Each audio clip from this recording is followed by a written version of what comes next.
just go back.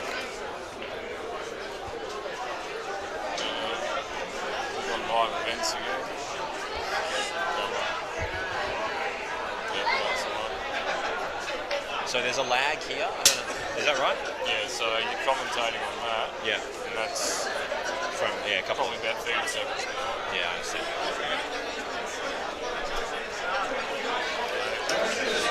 Think about it, you can watch something over again and go on there and make that full screen if you need to see something.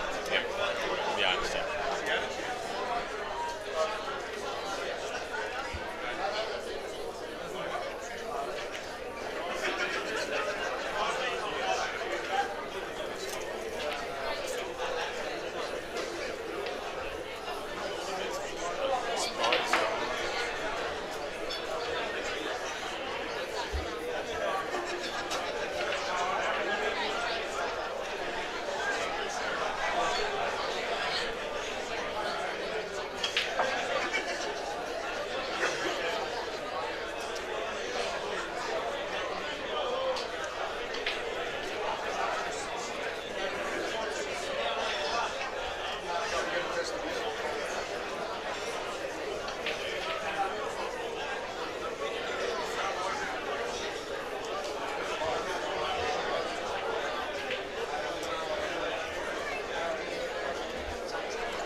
Turn the other one up. No? Turn the other one. Up from what it was.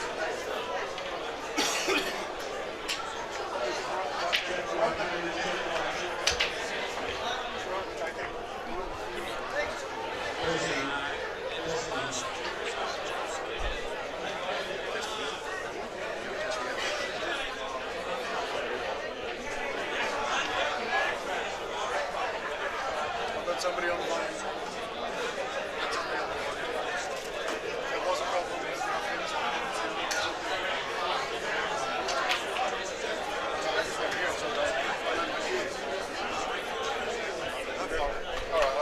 all I got to do is click play. Do you want to turn the volume down then? Do you want to turn the volume down?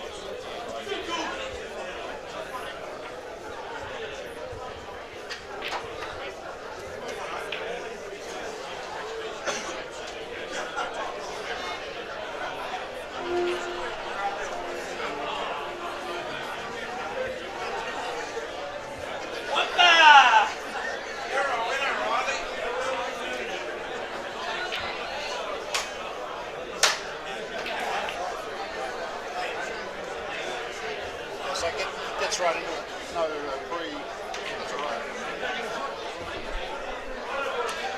So basically, I'm going to start singing as soon as it starts.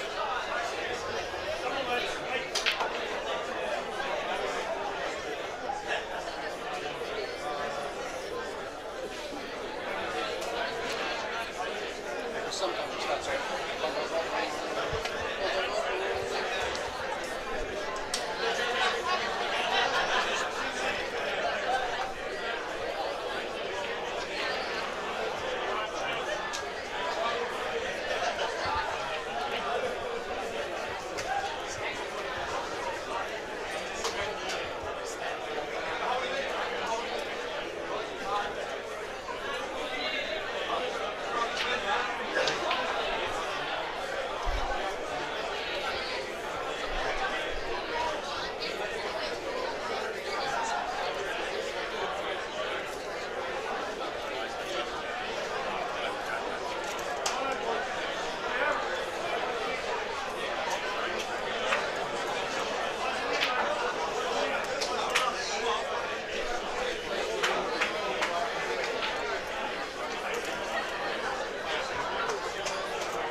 pressure recognised M theory.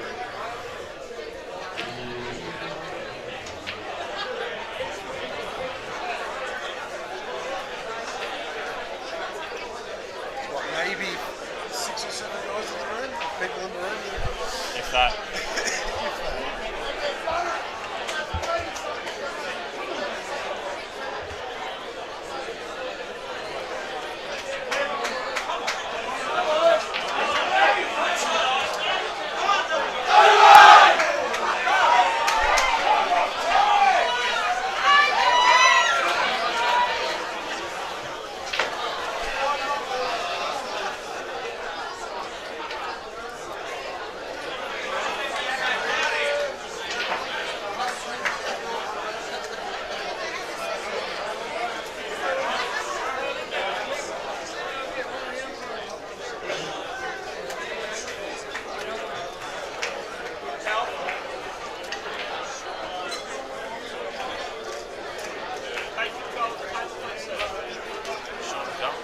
Sorry? Yeah, I'll go and grab them all the way. Well, stay there. I'll find it.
Okay with the volume knob?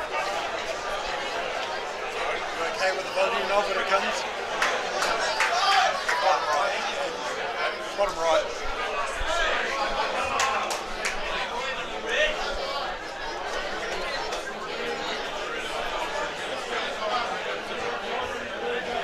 It's coming shortly.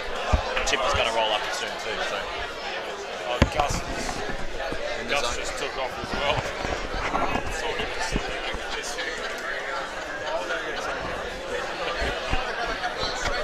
It's all right. Yeah. That's the other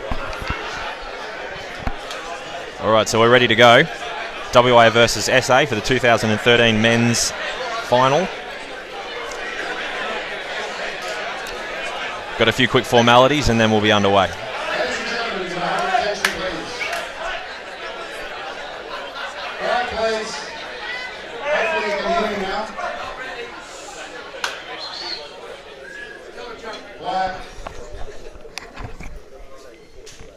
Thank you.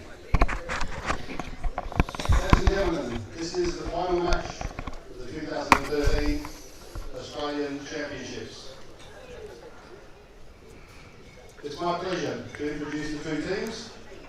Without further ado, Let's hear it for South Australia.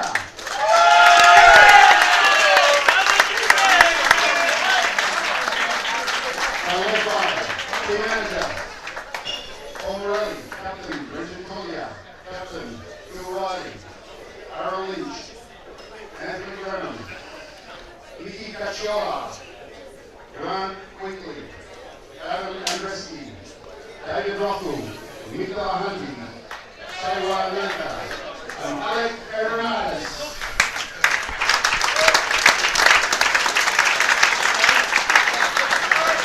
And finish fourth. They defeated the defending champions in the preliminary final to get to the grand final. They've won 15 titles. The last time was in 2009. Ladies and gentlemen, South Australia.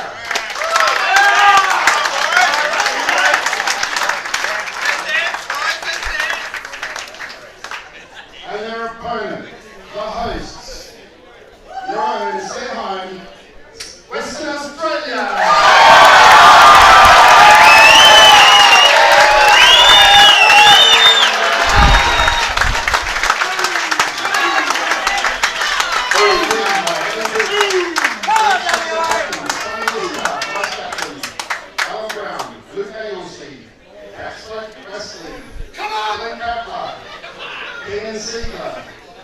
Daniel Adela and Jason Harrop, Western Australia.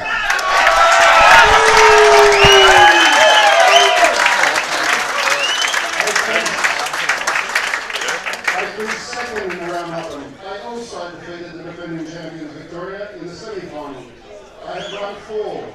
The last time they won was in 1997 in South Australia. They're hoping to repeat it. Ladies and gentlemen, Western Australia.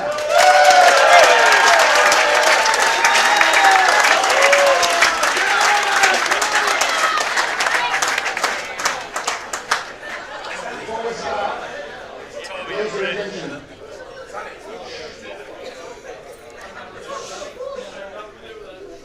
This is the last event. I'd like to thank a few people who went along. First of all, I'd just like to acknowledge the AGF members, Ken Kearney, Terry Green, Andrew Saltmarsh, Percy, Warren Moss, and also Carl Gahadi, the President of the Western Australian Netball Federation.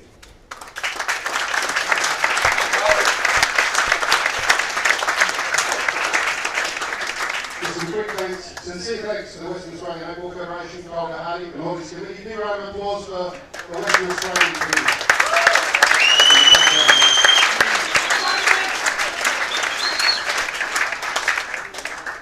Our major sponsor, Consolidated Leisure and Sport and Outdoor Leisure, the providers of the Arrowmouth balls, stroke and cloth, tree line tables, and the market under the brand names Mitchell and Pop Art.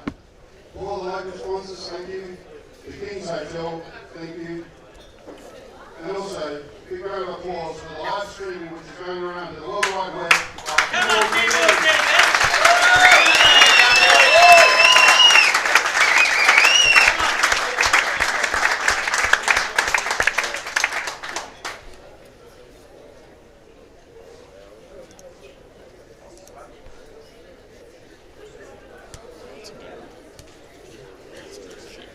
Our umpires.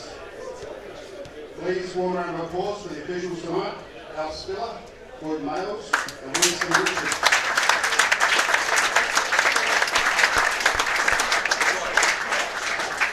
The adjudicators are Greg Dingle, Dave Swain, and Ken Kearney.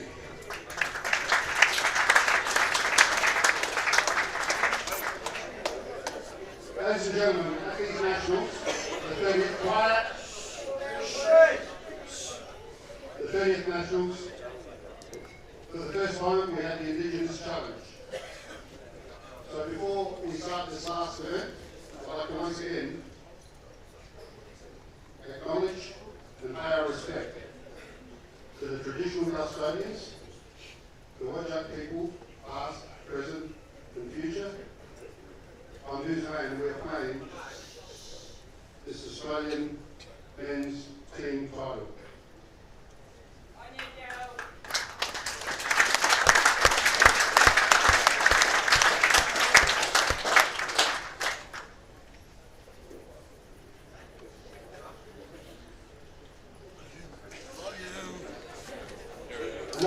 Chairman, we will please be upstanding to the national anthem.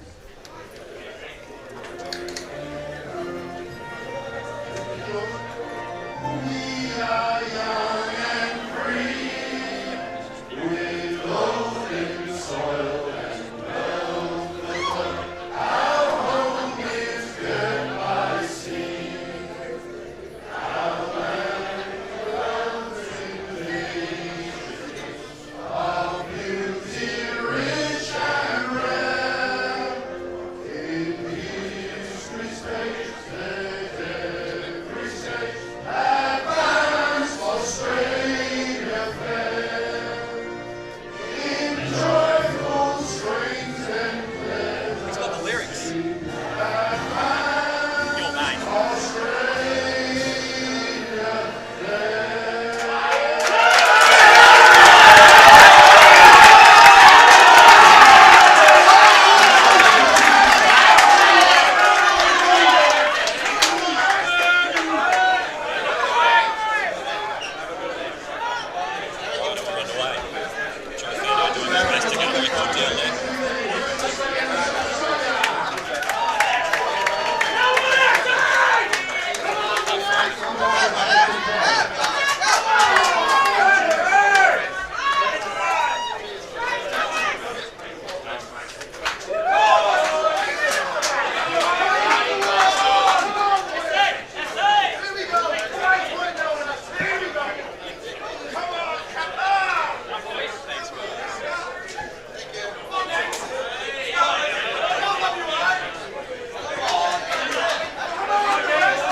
Oh, James, it's going to be an absolute cracker.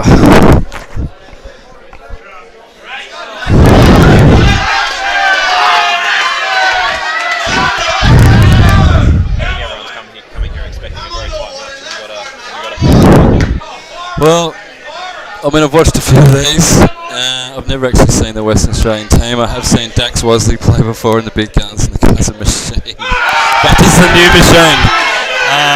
Obviously, WA got the home ground advantage. But having said that, South Australia have been here so many times. They're a pretty professional bunch of dudes. Like, I'm just looking at their team, and I've pretty much seen all of them win a tournament at some stage.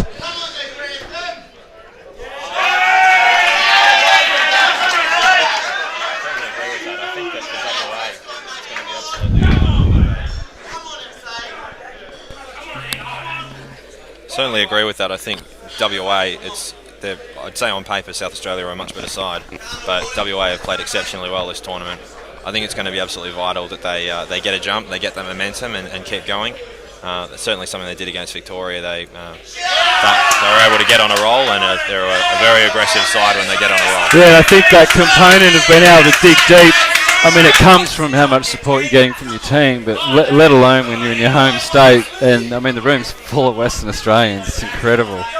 There is no question that they want this a lot. I'm not sure if the time's going to factor in. I mean, these guys have been waiting around for, what, an hour and a half to play their match? Longer? It's it's not optimal. Obviously, they would have liked to have started it at the scheduled time, which was, yeah, you're absolutely right, 7:30. It's now 9 p.m. Western Australian time, so there has been a bit of a delay there. But they're all seasoned Cuers. They'll be very used to waiting. You seem to do it a lot in this game, so I think they'll all be ready to fire and just eager to get their hands on the base.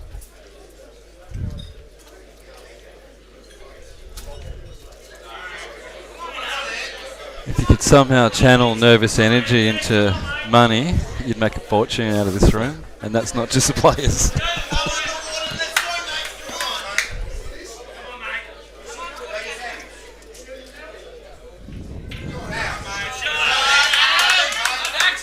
A bit of an interesting frame we've got on table one here. You might have seen the break was. And you didn't really get the spread that Dax was after, and so we've got a bit of a tactical game going on. Obviously, Dax immediately took control of that bottom left-hand corner pocket, and Adam Andretzky has just been trying to chip away at his balls and trying to wrestle back some control in this frame.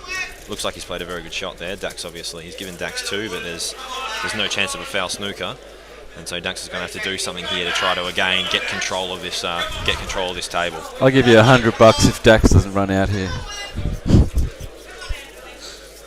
I'd certainly want to take that. He's aggressive, but I don't think he's that aggressive. Oh, that was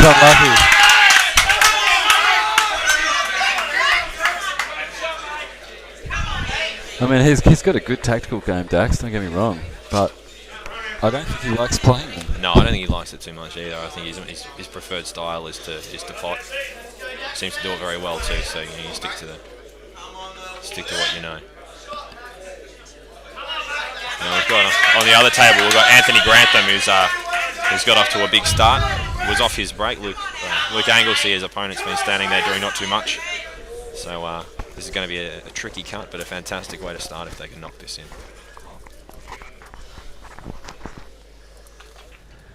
A bit soft. Oh. Well, down $100, and there hasn't been a frame won yet. Sure, we're going to have a lot of prop bets through this match. It's not looking good for me.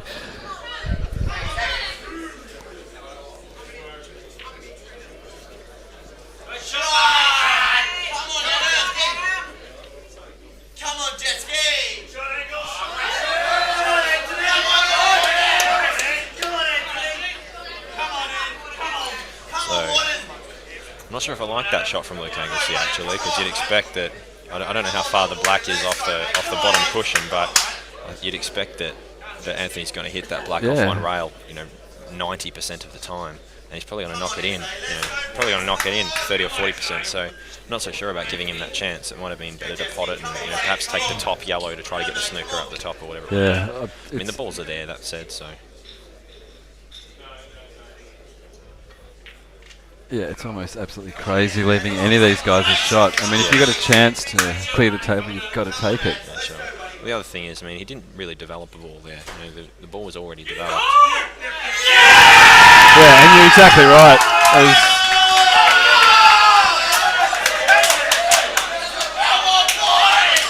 It's probably just a bit of nerves, of course. When you go and get your hand on the cloth in a final like this, you want to be in the position where you can run a rack, and so just trying to consolidate that position. But I certainly think that there were probably better shots he could have played. As we said, if Anthony's going to hit that black most of the time.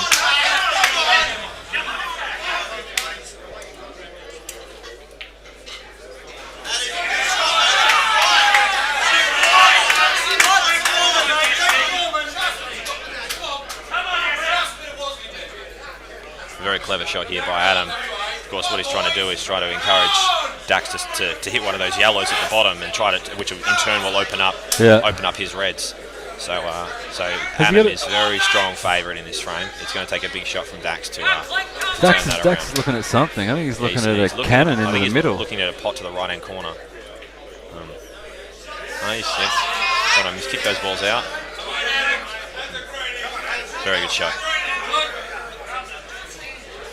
It's really good watching two experienced players ball it out on this sort of format. Of course, they're both very capable of running racks. I think the best match I've ever seen in my life was Dax Wosley versus Rusty at the Big Guns. and it went heel, and it was out, and I think there were 2 tactical battles, but those tactical battles were as awesome as all the outs. Yeah, it's a very underappreciated aspect of the game. It's very important if you want to be a successful player to know when to go, as opposed to just going all the time.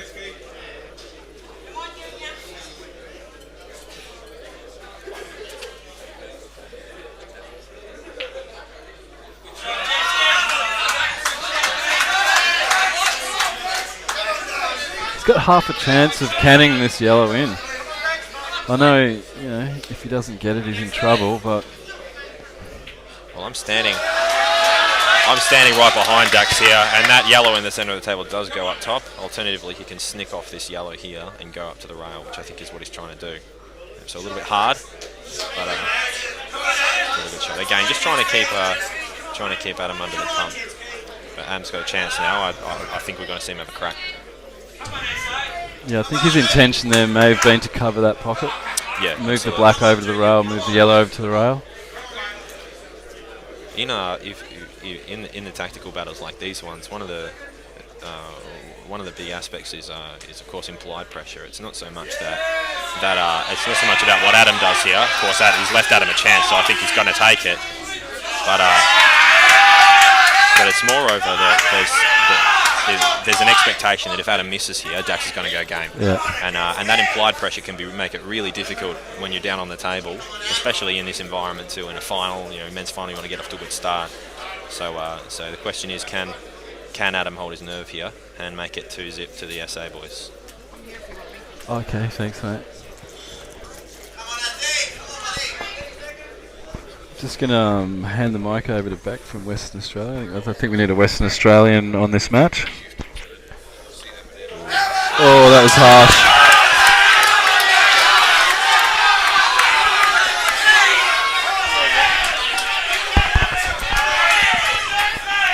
G'day, James. How are you doing? We've got a completely unbiased Beck from WA here. Absolutely unbiased. Not at all. I'm sure she's going. Come on, Big Ducks. I'm sure she's going to give us some good commentary as we go. Oh, that was a bloody good shot from Big Ducks. Fantastic shot there. Of course, you'd expect him to take this yellow down the bottom, take the yellow bottom in the middle. middle ball. Yeah. And the black in the same corner.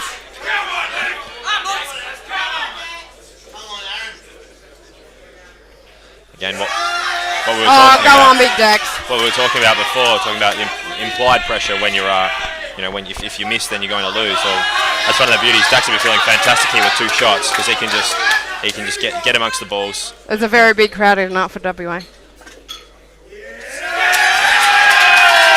Drop that in, nice angle. I expect it's going to be 1-1 very shortly.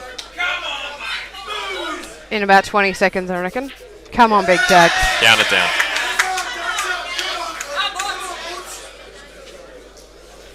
Just rock up to this. Young Clint's doing well on the back table there too. He's got 2 shots. I didn't know that. Come on, Big Dax. 1-1. Come on, Wes.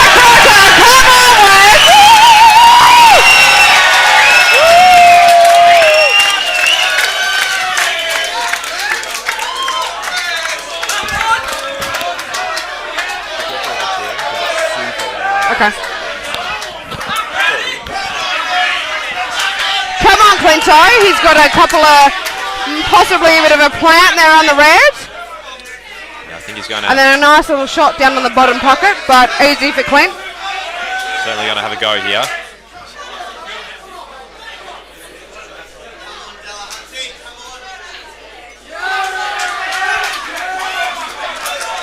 There he goes. Probably not loaded as nice as he was liked. He may actually come around for that. I'm not sure he's got the greatest cut on that ball. It does go. It does go. It's probably about an inch off the rail, which makes it a lot easier. We've got a pretty good look here from the head table.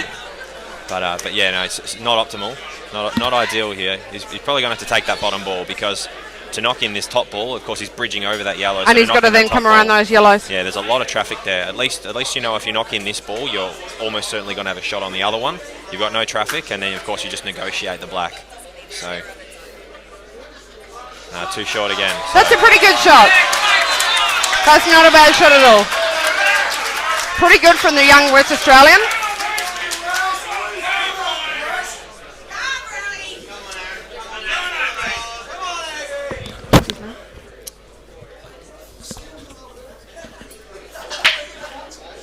Here we go. Got the old fella Mick Delahunty on the front table here. Mick Delahunty is a true and true champion. He was one of the 1996 World Champion team.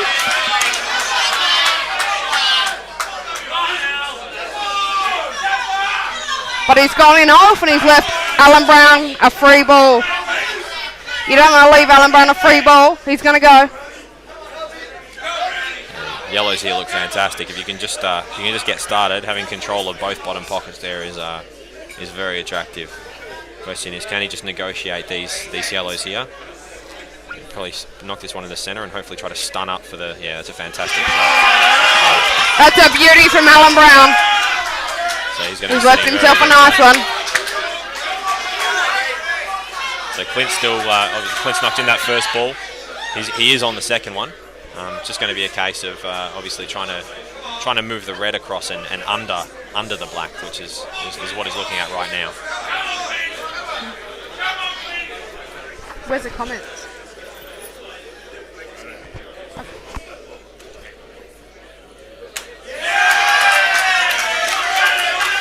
There goes Clint. He's got a nice little shot now on the bottom pocket. We just got to figure out where he's going to put that black. He's really arced up. Yeah, that's a He's cut it nicely. very good weight. Really challenging. He's now got a choice over the rails. So I expect middle pocket. You reckon? I expect he'll be rolling it into the middle. That's right. He's also sizing up a double. Oh, Alan Brown's gone in off on the ball. That's a massive mistake against Mick Delahunty. Clint's going to take it to the left middle pocket. Looks good. And Clint's jawed the ball. So Aaron Lynch steps in.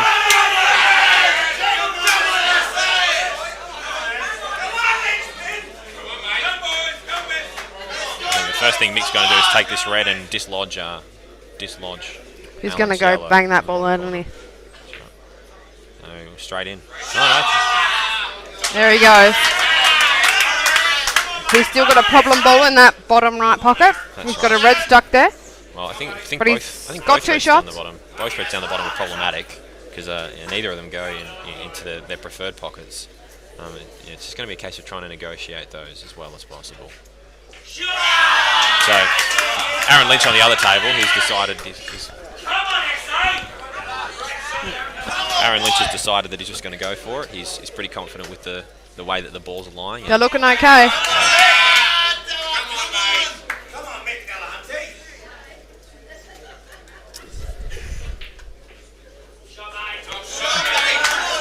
And there he goes. He's got a nice little shot on the bottom. He's just got to get position on that yellow. I'm not sure that it goes in behind that black.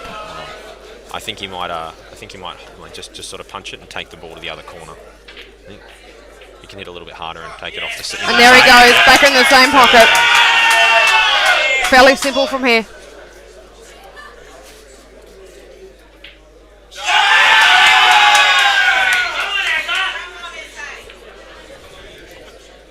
And then we go. 2-1. SA 2-0. That's not good for the WA crowd. Come on, WA. This is exactly what South Australia wanted. They want to try to. Absolutely. Try They to didn't stop want to the let momentum. WA get ahead. They've got the crowd on their side. That's right. So.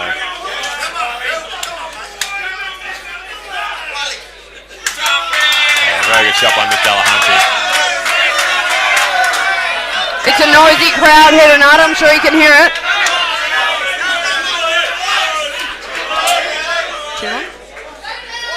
2-1 the score is to SA. So Beck, you know Alan pretty well. What do you think he's going to do here? Alan Brown's a seasoned competitor. This he might look at this yellow. Look at a long double to try to take control of that corner pocket. That's an option available. I think that's probably the good shot. I don't. And I'm sure Alan's going to look at that. That's where he's going. It certainly looks like that shot to me. So straight up and back. Just get the weight right.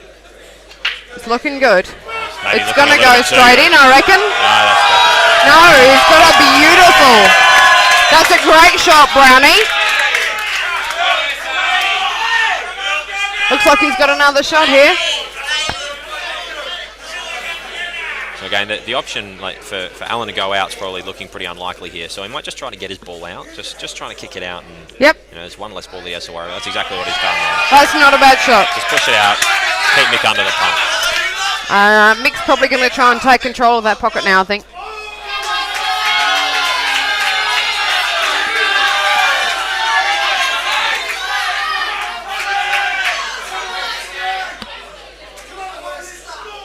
You got Sonny Lister now back on the back table.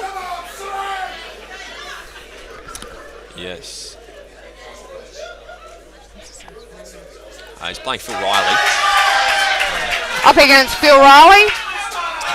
Very seasoned Cures. Been to the World 9 Ball this year. Well, it's a fantastic lead by Mick Delahunty, of course. He's kicked those reds out, so again, getting himself back in a frame-winning position. But the white has landed very safe, so Alan's really restricted with what he can do here. He's not looking bad, but he's not got a lot on. Perhaps the only shot that I can see, Beck, would be to take that yellow that's onto the red in the pocket. Onto the yellow in the pocket, rather. That's correct. So if he took the white and cannoned the white into that other and yellow, leave it dead. But the risk is very high there, because if he leaves the white down the bottom, Mick's he might get a shot here. Yeah, it looks like that's what he's going to do here. He's going to play with left hand side or right hand side, and then hopefully make the cannon. And so he's missed the cannon, and I think this leaves Mick a chance. Look, it's not perfect, but it's not horrible.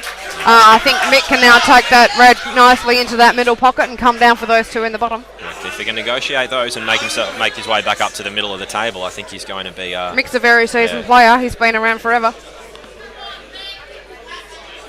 And a very nice gent too. Very, very nice man. One of the best. Yeah, fantastic shot. And he's left himself very nicely on those two bottom reds. So again, he's got some decisions here. It's a matter of how he's going to get out for that other red. That's right. So he can. It's going to be a tough shot here to try to knock this red in and still hold for that same bottom red. That's a really tricky shot. And if he gets it wrong, it's going to have some big problems. Alternatively, he could play a snooker here. He can, nestle under. And he might. He could go nicely off that red behind the other red and sit it there. And the last option would, of course, be to do. And I don't think he's going to do it. No, he's going to take this red, come out for the top. There he goes. That was the one that I was referring to. So that's the last option. If he gets now he's got to get himself nice on that other red. Otherwise, he's in big trouble now. And I don't think his angle's right here. I think he's dead straight on this. So he's really going to have to force this to bring the white below that black and have a shot. What do you reckon? A little bit of bottom right? I think even then, the angle might be that heavy. I think if you play that with topspin, it's actually hitting the high side of the jaw. So he got loaded up with right hand side, top right, and it'll kick down. But I think he's got to go here too. So that's what he's done. And he's gone straight in. That's a huge mistake from Mick Delahunty. Alan Brown's back at the table with his yellows everywhere. Here's for a chance for WA to go 2-all. Get him. Sonny's Mr. Black. The great man Sonny Lister's Mr. Black to go 2-all down the back table. Here goes Alan Brown. So a nice opener who'll play this yellow nice in. Little shot. Kick the yellow off the rail, just push it away, and you'd expect it kick to into it and come down for the other shot in the bottom pocket. Absolutely. And there he goes.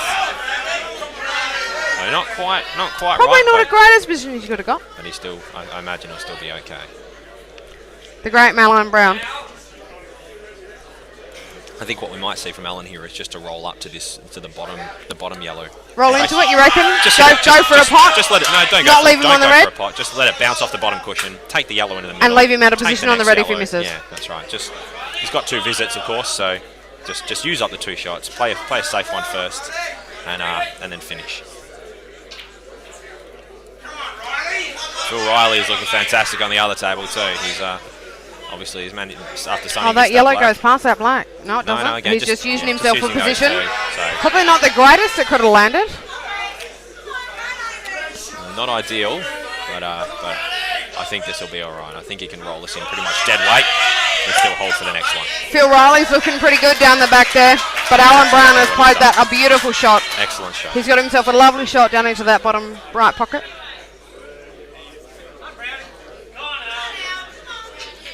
And there goes Phil Riley.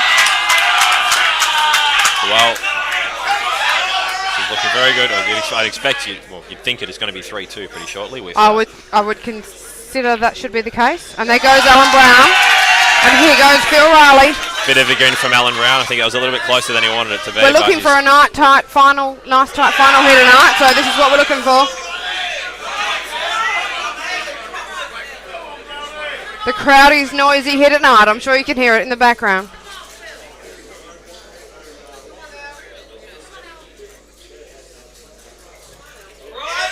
There he goes with just a nice little steady pot into that middle pocket to leave himself perfectly on that middle ball. And Alan Brown has drawn the black in the pocket. I do not believe it. Well, this is just, Nick would love this opportunity. He wasn't going to get back to the table. That's what pressure the final does. That's spot on.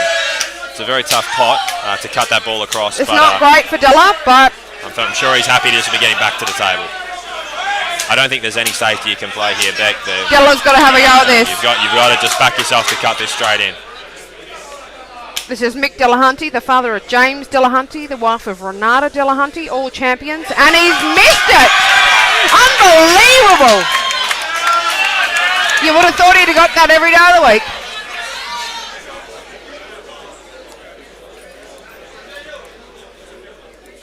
And here goes Al Renata. And there we go, people! 4-2 to SA. Could have easily been 5-1 the other way.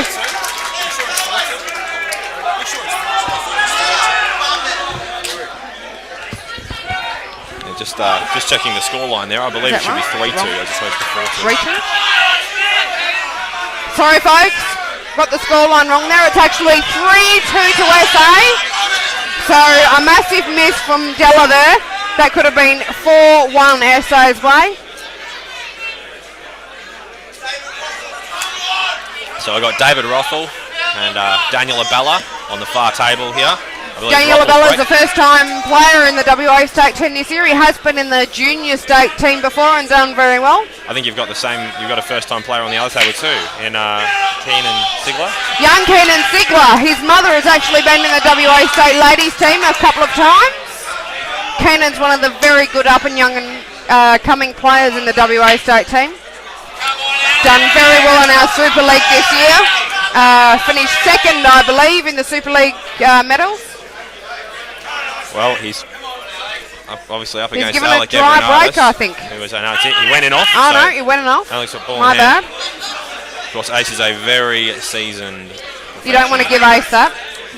Made more Australian sides Ace has than walked anyone in else about in the 3 days ago and just waltzed on into the SA State team and done great guns. Amidst a lot of controversy, as I understand, but it's good to have him. A lot of controversy there. Everyone was talking about that. No, I suppose there's a good chance for him to Alex is a big trip. champion. He's also known as the Iceman. He's cool as custard. So this is a big opener for Alec.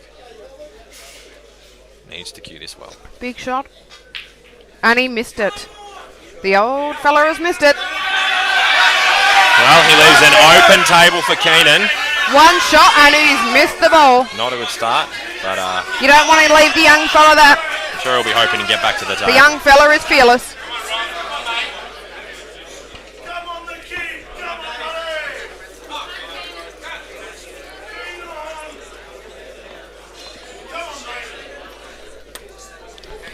Here goes young Kenan Sidler. So I think he's probably going to open with this yellow to the centre.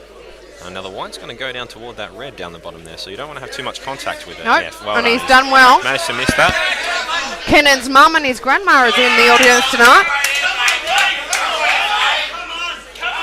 Now on the other table we've got David Roth. There's a very large West Australian crowd, I must say. I'm just having a look at that table right now, and those balls look very good. So I believe Ross walking around, just trying to map his out, just trying to make sure he's going about it the right way. So I'm can certainly expect that he's going to try to go game here because all the balls are there. From everything I've seen Kenan do, he's going to go game.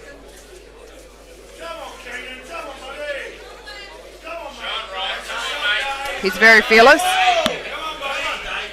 I believe he's only 18 years of age. He's just been away with the World Junior team to Blackpool.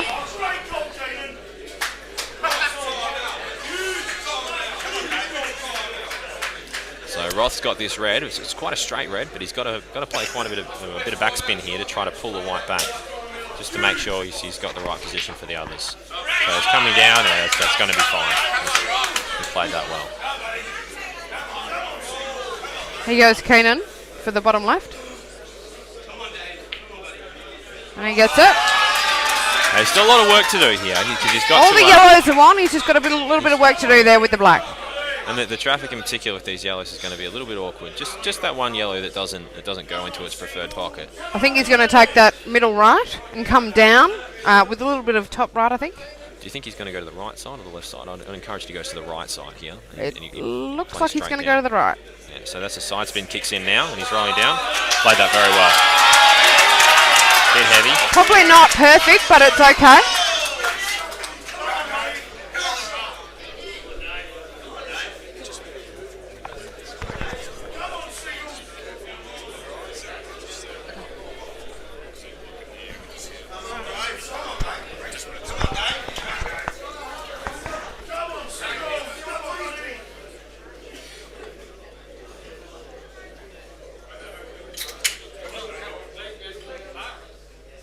Kenan might dislodge this black. No. He's gone for a double. Right under. Interesting. Very good shot. He's really not left him much. I think that red goes into the top right. The middle and the top right, but yeah, I think he'll be playing to the top. Fantastic shot from David Roth there. Just dropped a long red there. Very tough on these tables. And here goes South Australia. That goes into that middle pocket, and the black goes cleanly into the bottom. These tables in the second week have been spitting out a lot of those balls down the rails. You've got to hit them very, very sweet and at the right weight to get them in that full length. So that was an absolutely fantastic shot.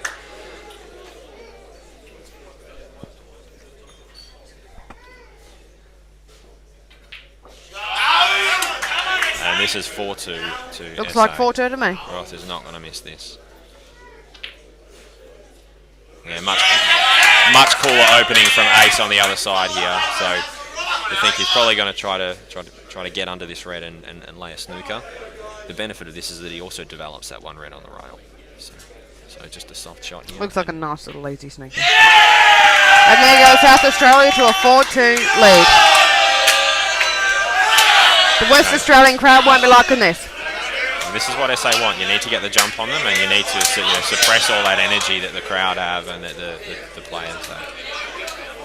Yep. So. And there goes Alex. Nice little snooker. And also, he's just kicked it out, so it will go into the centre now. So he's played a very good shot there.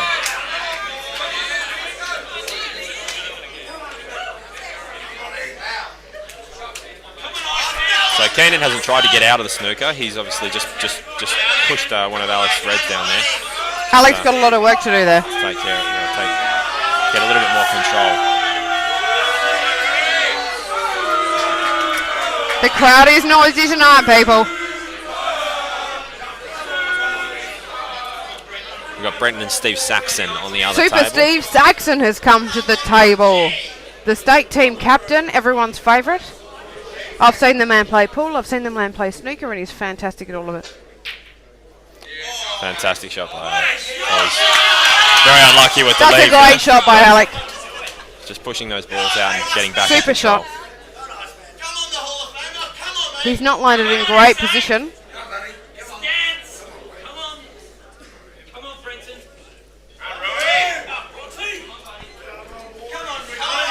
Young Bronte's on the back table with Super Steve Saxon.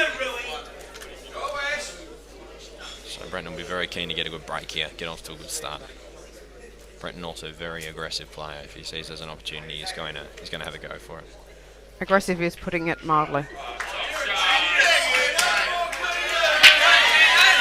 And there he goes. There's a ball to the centre. The white's still on the table, so it's a nice opener. Oh, the black was very close to that pocket. Ace on the other table has played a very good shot. He's just again opened his balls up, but left Keenan with no pot.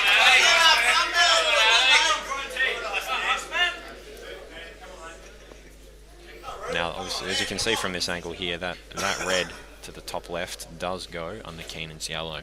So obviously Ace has got an opener here with the cut to the top right corner pocket. Alternatively, can take the ball to the centre, whichever he prefer. Very good chance we're going to see Ace have a go at this out. Here goes Brenton on yellows, and he's done one.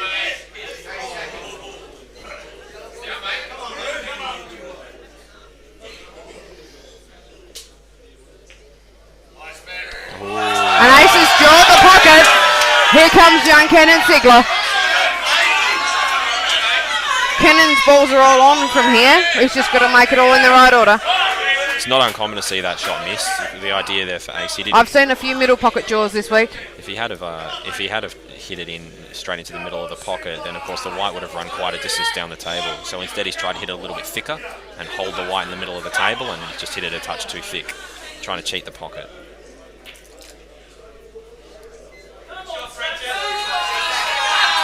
And Steve Saxon's now at the table. I think Kenan got a little bit lucky there. In and out, but okay. But I don't think that yellow goes past that red. So he's got a little bit of a safety shot to play here, I would think. Yeah, I think he might be just playing that yellow. Pretty much putting it back. Maybe behind the other yellow. It was before, and leaving the white just down over the corner pocket. Unfortunately, though, it's going to leave Ace with a lot of opportunities. It's just one of those things. The white's not in a good spot here, and it's very, very hard to play a shot that's not going to leave you exposed. It's a 4-2 lead to South Australia at the moment. Race to 17, no 19, is that right? Race to 19, that's right.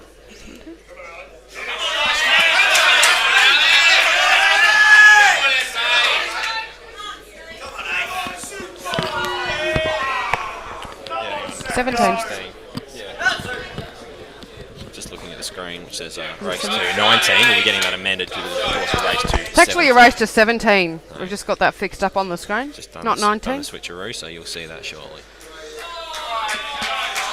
4 rounds of 8 we've got if it goes to the gut.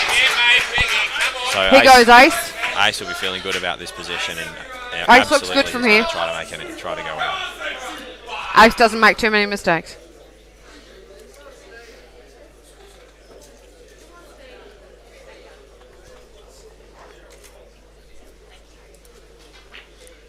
This is exactly what you want when you get into a final. If you get into a pressure match, just something very much like this, just a very ABC out, very straightforward, very simple. Just gives you a lot of confidence and ensures that you're playing well. There's no comments coming through. I think it's not working.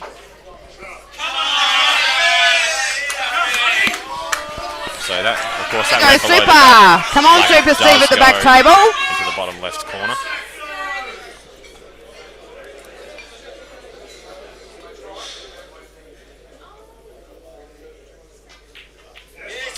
And Alex played that beautifully. He's going to now come around for the black on the bottom right pocket. Yeah, I think so. I think there's a bit too much angle to try to hold for the centre. So I think he'll just be playing this with top, just coming off the cushion. A little bit of a stun shot. That's exactly what he's done here. So this is really turning out to be the dream first round for South Australia. This is going to be a 5-2 lead for SA, which is exactly what they were looking for.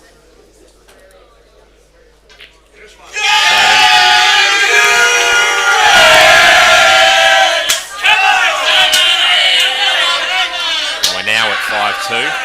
It's incredibly important. Come on, WA boys. That WA win this last frame. When you're going to the first round, at the end of first round break, and you've got a frame like this, the difference between 5-3 and 6-2 is absolutely enormous. So yeah, it's going to be very important to win this one.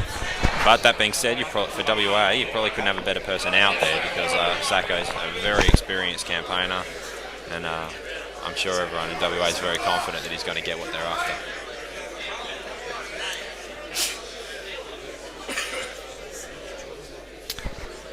Here goes Super Steve Saxon. Into the red. Just hit it a bit thin there. What he wanted to do was hit that thick and get it sent under the balls. Brenton's still got control of that pocket though. Definitely control of the table, although he's got a couple of dead yellows there. Steve's red will go in front of that black.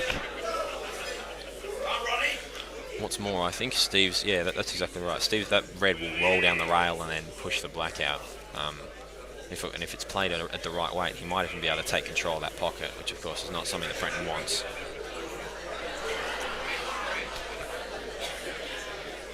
I'm almost as loud as Derek. Come on.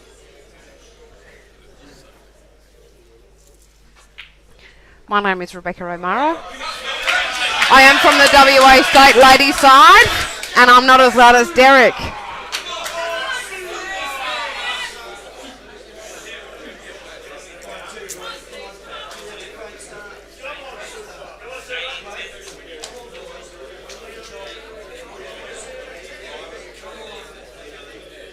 Apparently I'm a little bit loud, so I'll try and be quiet.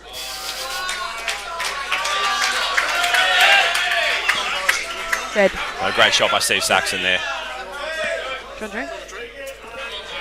We got the lovely Ashley from SA getting the commentators a drink, which is great. Yeah, great shot by Brenton. Once again, just not quite happy with how these balls are positioned over this pocket. He really wants to get a ball right over that pocket at the moment and take control of the front.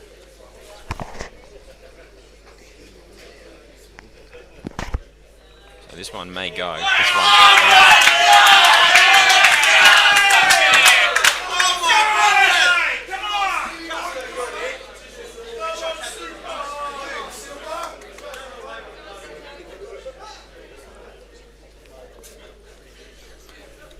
Fair to say Steve is in all sorts right now.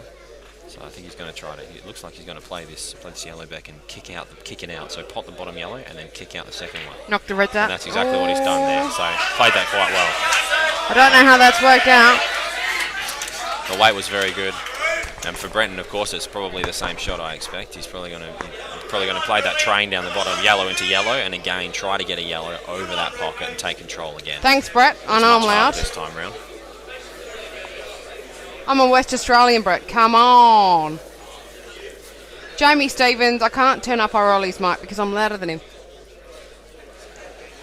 All right, mate. I'll I've just moved turn it the up mic a little bit. I'll find out how a we little go bit about higher. doing that.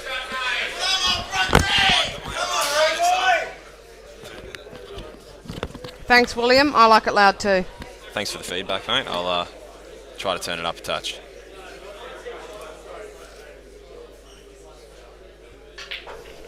Thanks, Ashley. Until we get the Ashley just brought us contact. a drink. Good man, that Ashley from South Australia. Okay, so Brenton's in a good spot here. That yellow that he's looking at there does go under the black.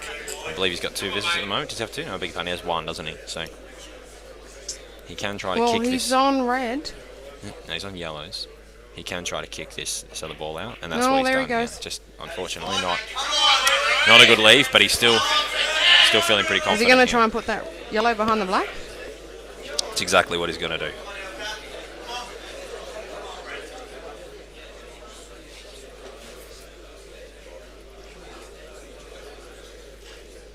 I'm with you, Netticast. WA do need this one.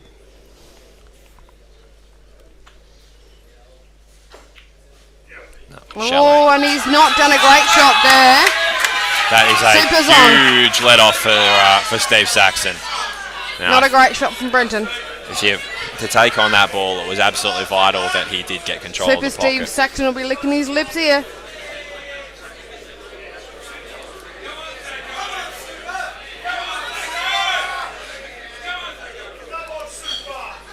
Judging from the view that we've got on the screen, I think you also have it. It looks like that yellow will go under that black again, so Brenton is going to get another shot at it. So from Steve's Super's got perspective, to go. from Steve's perspective, I don't know it's if really we can get past important those 2 bottom reds to pot the others. But No, I don't think so. I think it's very important that he just leaves Brenton with I think no he shot might leave here. him clean up on that cushion. Yep. Yeah, that's what he's done. And he's got Made a the ball Jackie. in. That's a huge shot from Super Steve. So now you have a go. You've got to make this out now. He's committed to it. This is an out now, I think, for Super Steve. Absolutely. Super Steve Saxon. So he's going to take that. Going to take the red on the high side. It looks like. Straight in. Fantastic shot. Big chance here now. If he just rolls in that bottom red, he will just naturally roll up and have angle for the other red in the sort of, I suppose, bottom left-hand corner pocket. This is a day at the beach for Steve. Over now. Steve's a very great snooker player. It's come a little high. It's just going to, the challenge here is just going to be making sure that he's on that left-hand side of the table bet, because of course he wants to. He needs to come around that yellow. Exactly, he needs to make sure that he's not going to be snookered on that yellow, on the black rather. As long as he gets around that yellow, he's fine. There are a couple of ways you can do this. You can play this with really deep screw and come off the side cushion, or alternatively you can play it off 2 cushions. I think he's going to take the 2 cushion option here. I'm with you, Natty Cass. Come on, Steve Saxon. And here he goes.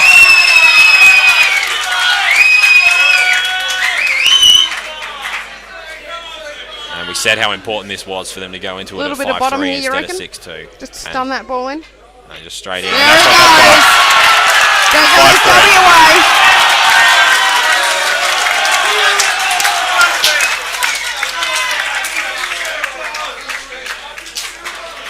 5-3 we are now. SA 5, WA 3. Could be a big momentum change to that one, of course. I think Could WA be a big probably frame. Could have been 6-2. They'd probably assign themselves to the fact that they might be walking into this break at 6-2. So they're very happy walking in at 5-3. And they're a lot louder than SA at the conclusion of that round. So the WA boys are going to get very loud in that huddle back there. It's time for them to regroup and start again. Just looking over, you can't really see it on the screen, but I think there's a good couple of hundred WA supporters over there. We probably can see about 30 SA supporters. And there are some loud people over there, people.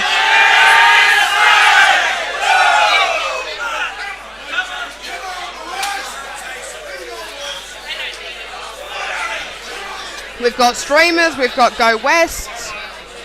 We've got black and gold balloons. You can see black and gold everywhere on the right hand side, and a bit of a stream of red everywhere on the left. The crowd is loud. We might be getting some camera action shortly from the WA huddle from CueballTV, I think. He's right on top of the action.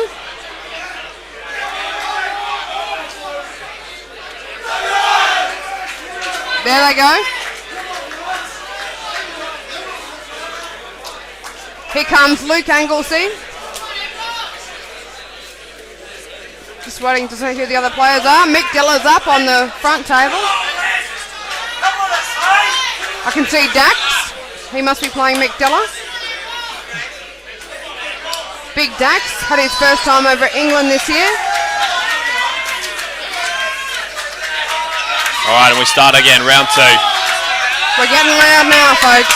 SA will be very happy with that first round. They'd love to get a repeat of that, and of course it's very important for WA to try to peg them back.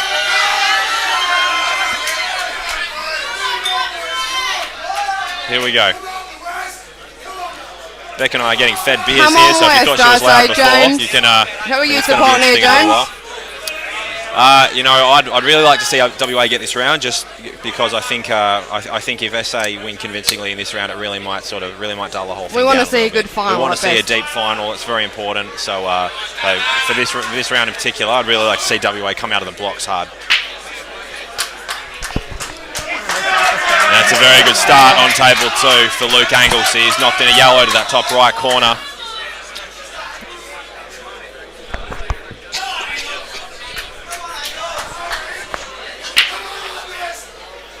And there goes Dilla. Not a great break. We've seen that quite a bit this tournament, actually. I've seen a lot of dry breaks here. We've both played. Certainly on the men's. Maybe sometimes expect it in the women's game, but certainly not in the men's. There's been a hell of a lot of them. I think we've had some issues with trying to re-rack them and trying to get all the balls touching and so on. So I'm not sure why that would be in this tournament in particular, but it certainly has been a lot more prevalent.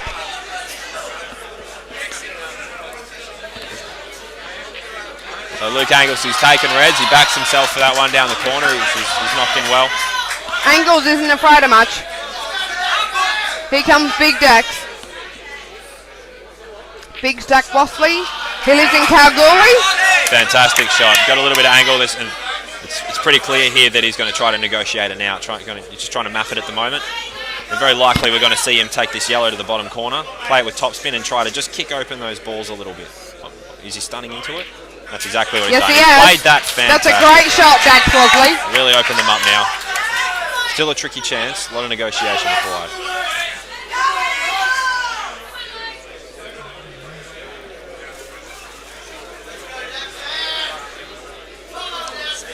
Della's scratching his Mo position. Scratching his chin now. What's Dax doing? Obviously going to try to come back. Oh, and he's done that nicely. He's not going to have a shot What's now. he going to do now, though? He doesn't have a lot. So no pot on. Yeah, and this is going to be a challenge for Dax because there's nothing will go at the moment. He's got to try to find a way of keeping himself in the frame.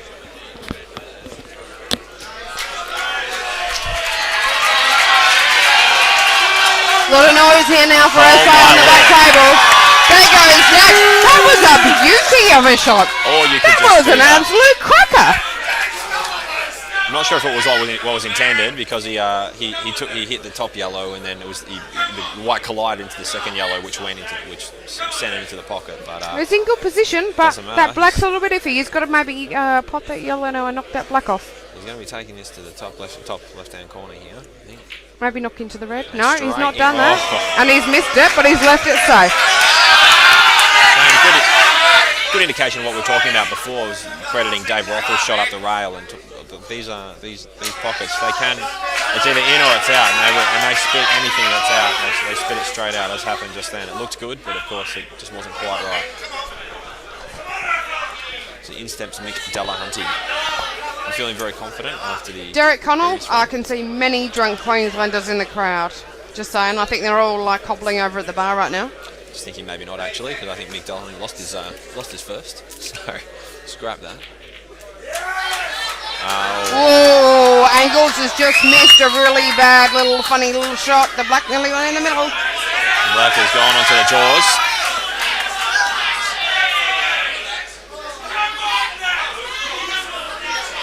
Young Angles is one of the really good up-and-coming players in Perth at the moment. He's fearless, he's young.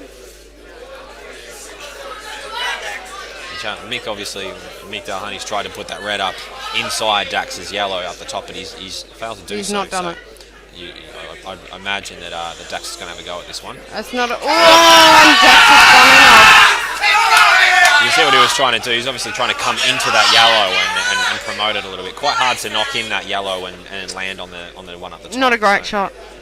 No, he's paid the ultimate price really, because Mick should be okay from here, I think, with two shots. They're all there. They're all there. And a man of Mick's experience should do this with no trouble. The man's got a few years on the clock, but he knows what he's doing.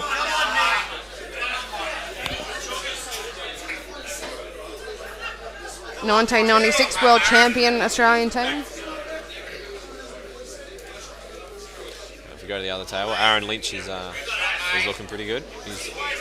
And this is exactly not what WA wanted, because there's a very good chance here that at the end of at the conclusion of both visits on both tables, the score is going to be 7-3.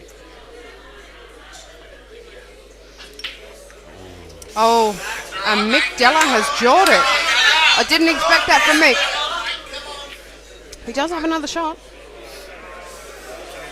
Oh, Aaron Lynch in off. A lot of noise back there. Here comes Luke Anglesey to the table. And isn't it amazing how quickly a frame of pool can turn on its head? I'm with you, Ben Foster. Are you up there in Gelton, mate?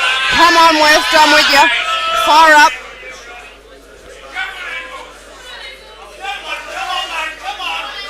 Just reading a comment here from Jody talking about Mick and saying he seems to have been around forever. Well, He has been around forever. The answer to that, of course, Since the dawn of pool. is that he has been around forever. And that's And he's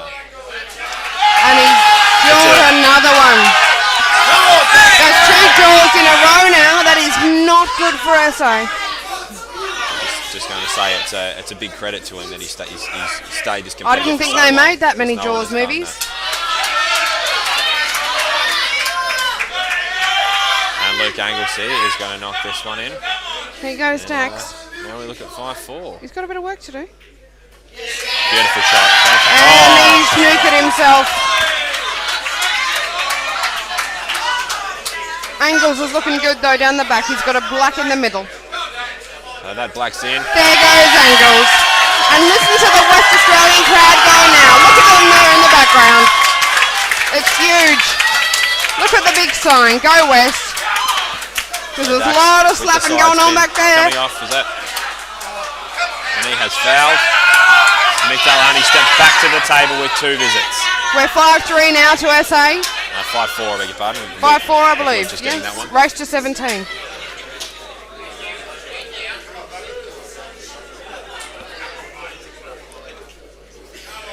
So, of course, Mick just would really love the opener here. If he can knock this ball, he's going to be full of confidence. He's going to make the out very easy. Nadia Cass, I think you might be bang on the money. I think Mick Della has actually played every single Nationals ever. Probably be the most deserving of some sort of life member accolade. I'm sure I believe he's already in the Hall of Fame. I'm not sure what else they can do. That'll do it. And I do On the agree. high side. The man Mick Della is an absolute legend and an absolute lovely man at that. No, they didn't have TV then. Paul Watcher. Yep. That'll do him. He'll do just fine. A very straightforward finish here for Mick Delahunty. Where are you from, Nadia Cass? I don't know you.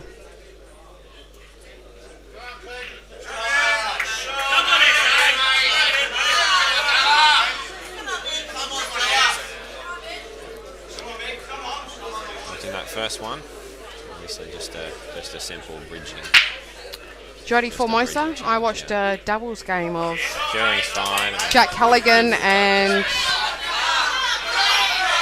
Avelino de Freitas. I believe they were playing doubles and one frame went for about 3 hours. That's how long the men take to play. Oh, here goes Mick with a shot on the blow. And there goes Mick Della. That takes him to a 6-4 lead.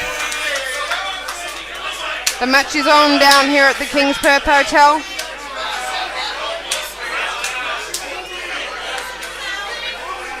Jodie, I believe they were using broomsticks back in those days. There was no chalk involved. Fantastic shot by Clint Kapler.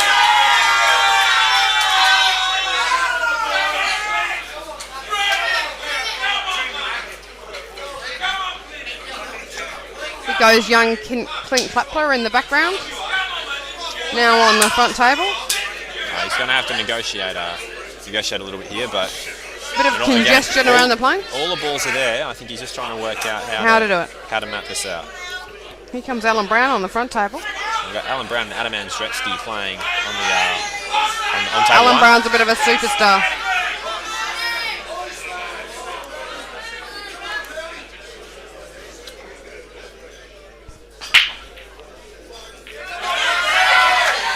Looks like he got a ball in. Yep, Not a great break, but he's got a ball in.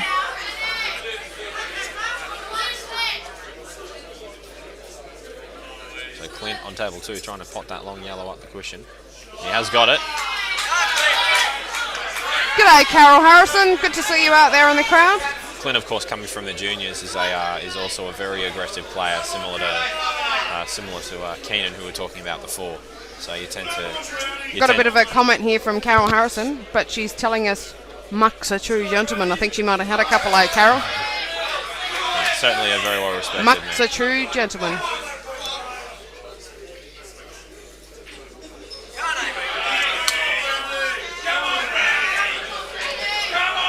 Carol Harrison, one of the lovely female players of the game from SA.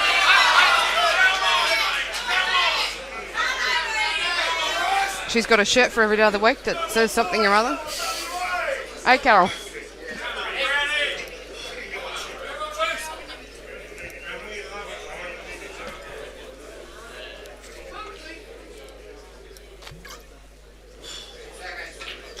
Here goes the brown dog.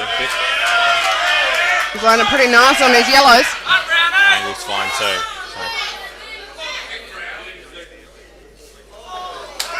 I'm with you, Kim Bush. Come on, WA, fire up. I'm not so sure about that shot. In the sense, I think he might have wanted to punch into that red a bit. no, even so though, I think this is looking a lot better because of course he needs to open this black up. If he was the black, I believe the black goes to the centre pocket at the moment, but It's it a won't bit go difficult. won't go to any other. So I think if he's not going to open these balls up, he probably should have taken that other yellow up the top and then come down to negotiate the last three.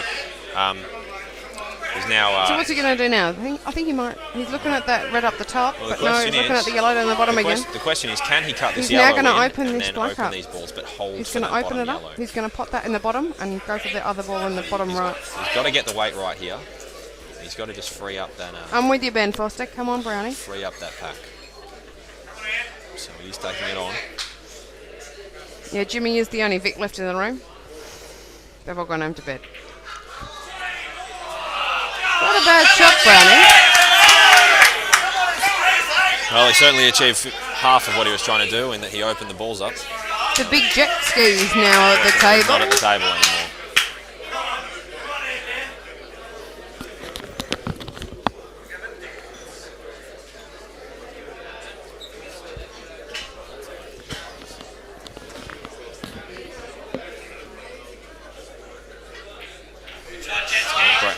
Good start. Got Anthony Grantham at the Here other goes the table, jet ski. and I think he's sitting pretty well too. So.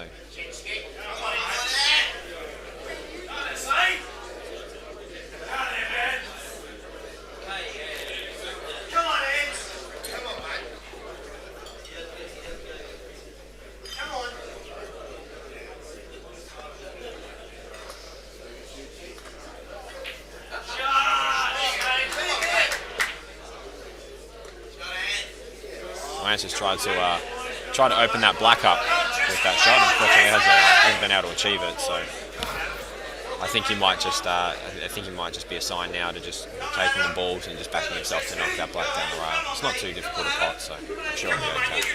Don't look too bad. Same with jet ski. His reds are all there. He's got to pot them.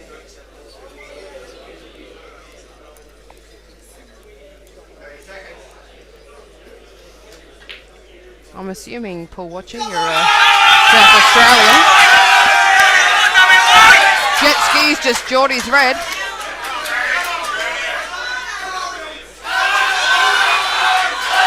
He's had a swig of his drink on the sideline. Well, we've seen two missed balls on both tables. It's amazing how the momentum seems to affect one table and then the other. So often you'll see two frames where one particular stake is in control of both frames, and then just there's this domino effect, and there's a quick reversal. We've seen it again. We saw it before, of course, with Dax and Mick in the other frame with Luke Anglesey and Aaron Lynch. So we've seen that again just now. In both cases, SA had control and were looking at going out, and they've handed it back. So big chance here. WA would be over the moon to get these two frames and put themselves back at 6-all. Brenny's going to come up to the top right for this yellow, I think. Great weight. He's dead straight on that ball, so he's played that really well. He is now dead straight on this yellow, and of course, as you can see, if he stuns this ball in, he is going to be dead straight on the black too. So just a simple test of queuing here.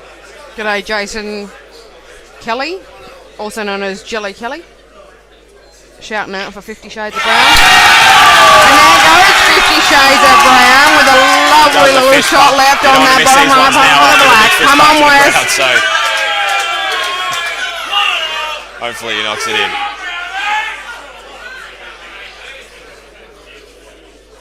Derek Connell, you're drinking too much. There goes Brownie. We're back to... Is that 6-all? Is that 6-all? 6-5? We're at 6-5 now. 6-5 to SA. Big frame from the big man, Alan Brown. It's a huge frame. The crowd is absolutely going off. Like a frog in a sock. Yeah, Clint Kapler with the roll through. Here goes little King Kapler. Angle's not perfect here, so he's going to have to manufacture something. I think probably the best shot from what I can see at the table. I think we might take this one off. We'll take this one with some with a fair bit of backspin, and he's going to try to come off the side rail and then back down to the next. Back down on the right-hand side. Absolutely. So as the camera angle is, he'll come off the backspin. He'll come off the cushion nearest to us. There we go, and straight across. A bit too much side. There he goes. A little bit of a strange angle, but it works. Very tricky. I don't think the double goes. I don't think the cut goes either. I think he's going to cut that in. It still cuts. And if he gets it, and the red doesn't go in, he's got a lovely little shot on the black. It's going to be a big pot for him. Of course, the white's probably going to flick off this red too, so there's a huge degree of randomness there. You really can't control the white after this shot. You've got to back yourself to pot it and just trust that whatever happens, you're going to have a shot on the black. And he's got a big gap at the table though for the white. The black will go from pretty much half the table. Does a double go? No, he's gone the cut. There he goes. That's a good shot. Where's that white going? The white's down. That black's going to come up to the So again, very similar to what we were saying. It's top pocket now. You don't know where the balls are going to lie when you play that shot. If you're left with a shot on the black, you're thankful. You just get down and you back yourself to knock it in. That's exactly what he's going to do here. Come on, Clint. There it goes, and he's jawed it. Jet ski's going to have a bit of fun with this. Those balls down the cushions, if they go rail, they're not hard. They will very rarely go in. Even the girls could do this. Bronte and Sonny Lister here. Big match, Bronte, Sonny Lister. You know. Oh, and it's gone in off. Sonny will be licking his lips.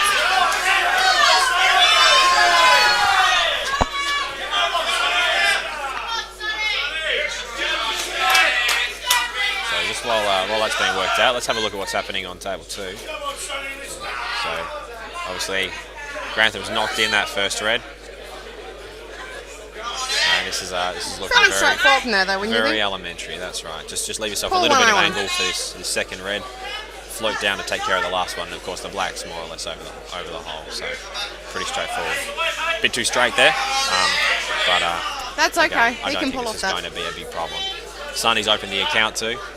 Sonny's opened it with a red, so he's decided that he's going to try to get this front.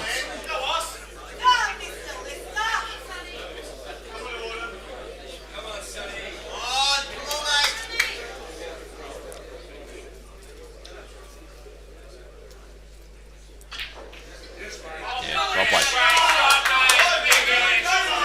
That's a pretty good shot from South Australia. He's just going to nicely run off that red now for the black.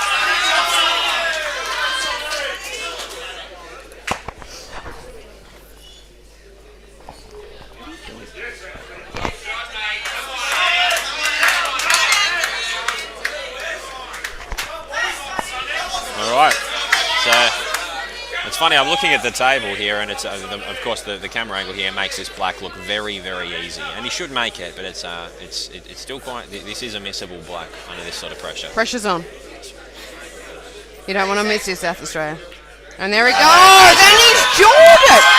That's the most amazing shot I've ever seen. Shut the front door. It's funny. It is very deceptive how the camera makes. Fairly basic shot, but that's the pressure of finals pool. Makes it look a lot easier because I think it might have looked like it was about 2 inches from the hole there, but it was actually about a foot or a foot and a half from the hole. Just funny how the angle in particular is a little bit deceiving. Still should have made it, but yeah, certainly wasn't an easy knock in. No. Okay. What do I really wish, Derek? Very costly miss. And I'm interested to know. Frozen against the cushion, but yeah, you're gonna expect him to knock this one. Fairly straightforward shot, I would think. Looks like he's playing with right. Could just roll it in. He has done that, but jealous of him. Clint won't be happy with that after that shot. He had a couple of chances. He had 2 shots on the black there, Clint. So South Australians are getting loud now. 7-5 lead. 7-5. They managed to hold their 2-frame lead at this stage. Sonny Lister at the table. playing the great man Brenton Collier. You see the boys Bronte. up and about there, the SA boys. The Stunny's still on his reds. There's not been a lot of movement at the station here so far, so I think you might try to play this one over the pocket. Pretty good shot there by Sonny. He's known to be a magnificent tactician. Looking at the replay here of that black that was missed. Yeah, it's Put a bit of left on that, I think. there were 3 blacks missed all in all, but yeah, that shot from Anthony, it seemed like he might have budged a little bit on that one. He struck the ball. Again, just nerves. You know, the expectation of what they're going to deliver here. I mean, it's a high-class final, and everyone hopes for that, of course. But again, it's also a very nervous sort of atmosphere.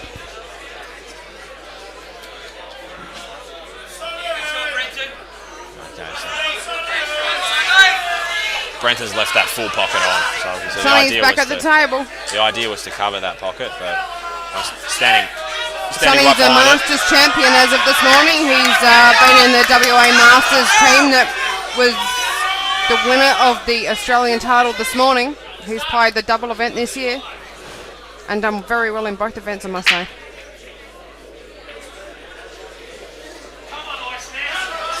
In off, and that's I think Not a great break. about the 4th or the 5th in off we've seen this match back. I think there have been quite a few of them so far.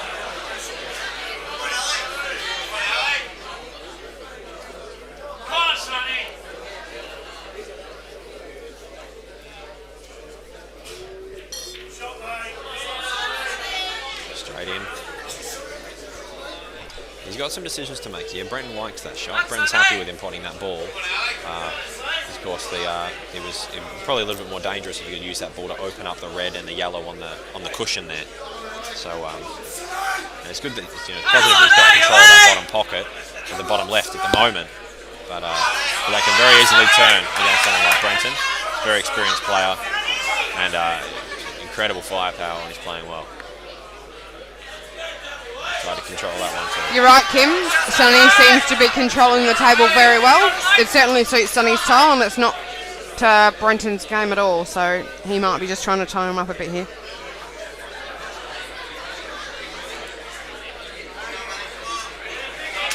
Got a post from B1 saying the white was still on the table, so sorry about that.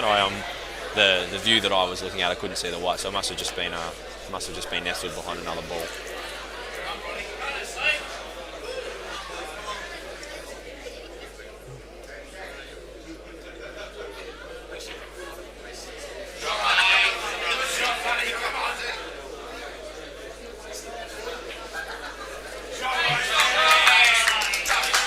Brenton's got a couple of problem balls here now.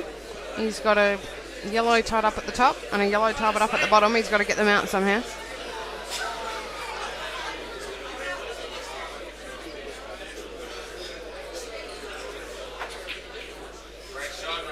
I think he might have been trying to break that out right then. No, it's exactly what I intended to do. The plan now is to try to take control of this bottom corner pocket. So this one's got to miss. That's the idea here. So he's just going to push it over, try to get the weight right, and then just sit it right over the pocket. And he's not made a good shot of that. You don't want to play Sonny's game and not do it properly. Sonny is a master tactician.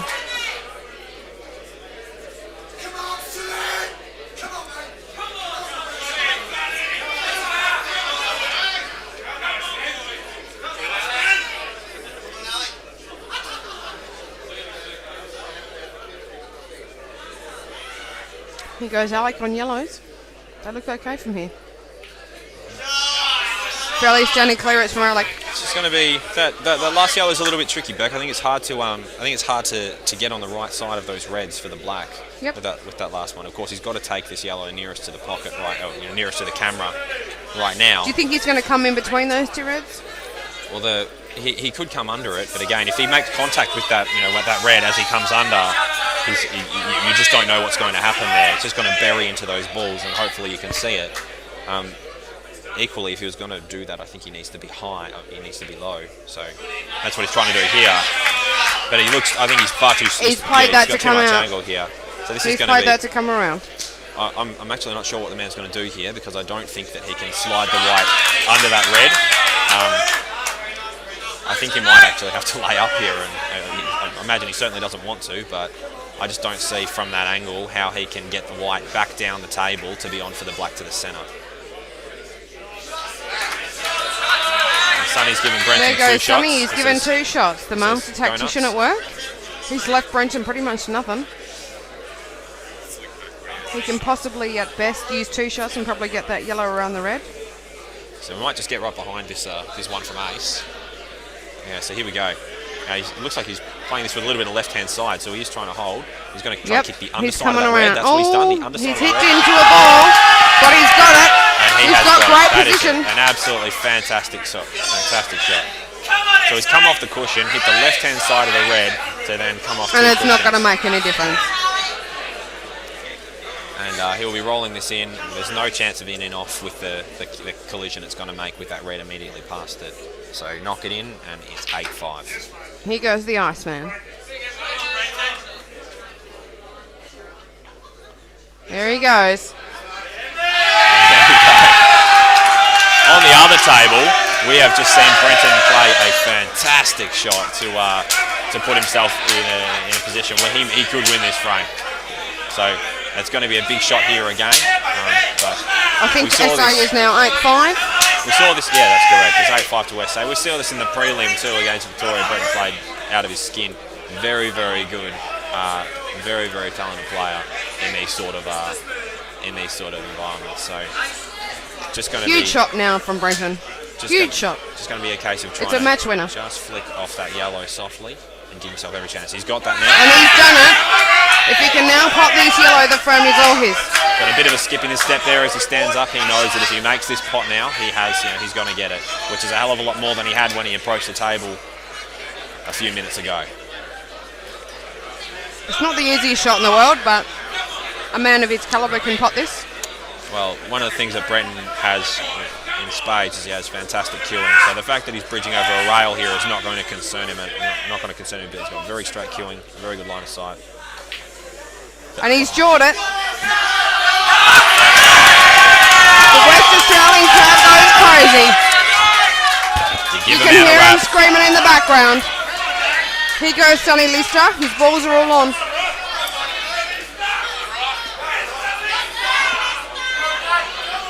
They're screaming for Sonny Lister. Dave Rothwell versus Keenan Stigler on the other table. Oop, yep, There he powerful goes. shot. He's just past the middle pocket.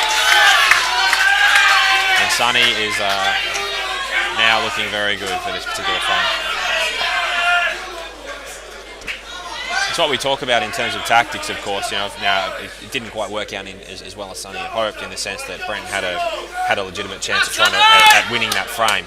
But Sonny just made it as difficult for him as possible, and gave him a low percentage chance at it. He wasn't able to get it, and now Sonny gets some. And now Sonny's actually left himself a nice shot off that.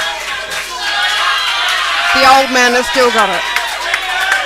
So pretty straightforward now. I think you just need to land on the right side, so on the underside of this red to the centre. Just try to go to the high end of the table, so you can take the black to the centre. But even if you land Then straight, it'll probably or come whatever, the left side of the yellow, just to make sure. yeah. Even if you take the black goes to the corner very easily.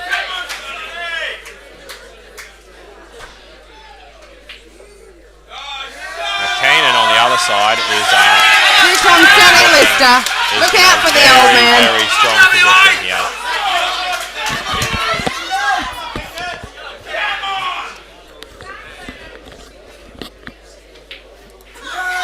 Yep, There that's he what he's goes. done. There you go, Ben Foster. Here goes Sonny. So G'day, again, just, Jason Kelly. G'day, Ben Foster. again, they hold off that two There he frame. goes.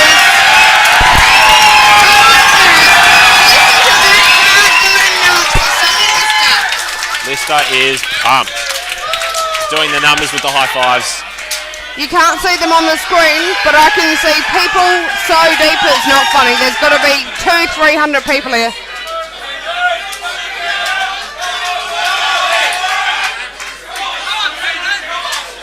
Here goes Ken and Stigler on the other table. We're back to a 6-8. in the favour of SA. A fantastic chance for Keenan. The young kid's got no fear. Now he's running a little bit far. He's going to take that yellow to the centre, it looks like.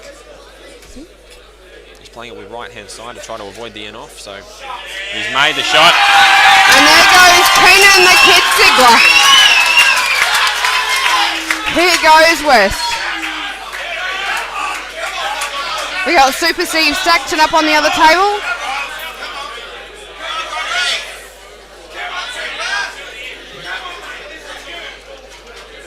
He's got Phil Riley by the looks. Oh, that's a beautiful shot by Keenan. Got Steve Saxon and Phil Riley back on table 1. And That's Keenan a cracker is of a looking shot, that one. Fantastic here on table 2. So just he's got to commit to putting the black in a particular pocket. I think he's going to come straight He's back. going to come back for that nice What little he's done. middle. That's a beautiful shot by the young fella. He's only 18 years of age.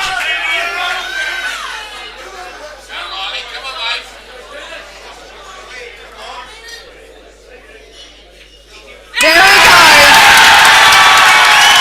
8-7 now. 8-7 now in the favour of SA. You can hear the crowd behind me. They are absolutely loud as.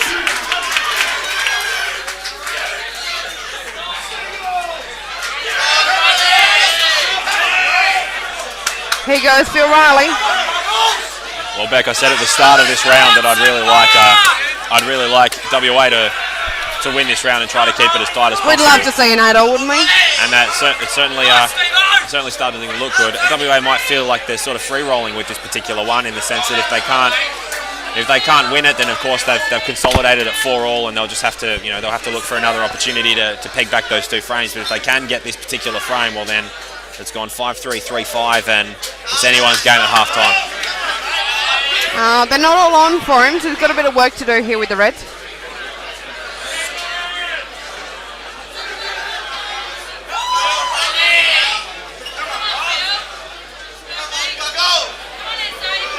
But Phil's more than capable of knocking this out.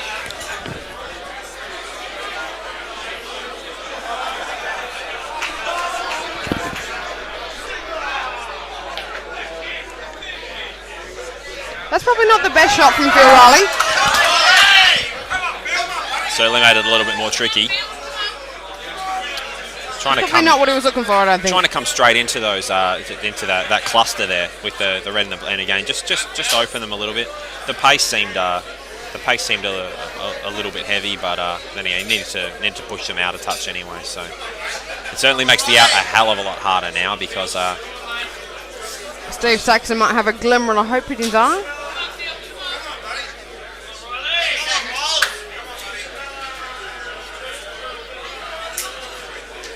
Steve will be itching to get to the table now.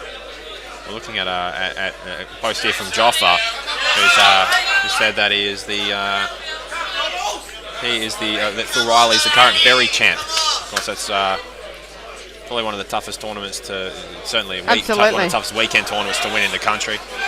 Not just because it generally involves driving 1,000 k's to do it, but and drinking also, a lot of beer. Yeah, drinking a lot. But also because you get some very high caliber players attending every carnival. 8-7, I believe, is the score, people.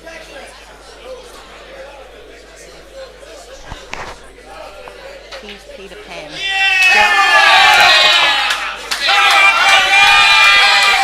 G'day, Peter Pan. Score's correct, Peter. And I can confirm that red above the black does go into the bottom Phil's done left, well there. the bottom left corner That's pocket. a beauty of a shot. If he can play a bit of drag here and a bit of a stun shot here and just hold sort of near the centre pocket, then it's all going to be weight here. I think a girl could do that. Oh, and he's nuffed it. Heavy. Very, very hard to hold. He's nuffed it bad. The cut's not on now, so I think the shot is, Not a good shot at all. he's got to take this on. I think the shot, and luckily if he makes it, he's going to have Hopefully leave it by the pocket. pretty easy black. He's got to play the red into that yellow that's just off the black, and try to play it into the and try to cannon it into the corner pocket. So here we go.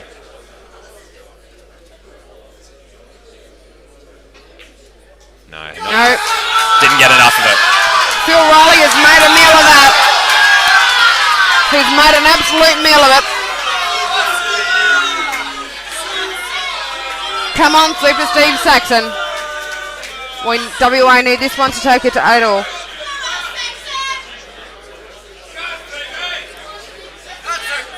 So just looking at a post here from Jodie talking, she said it's not very often that you see the men playing a double.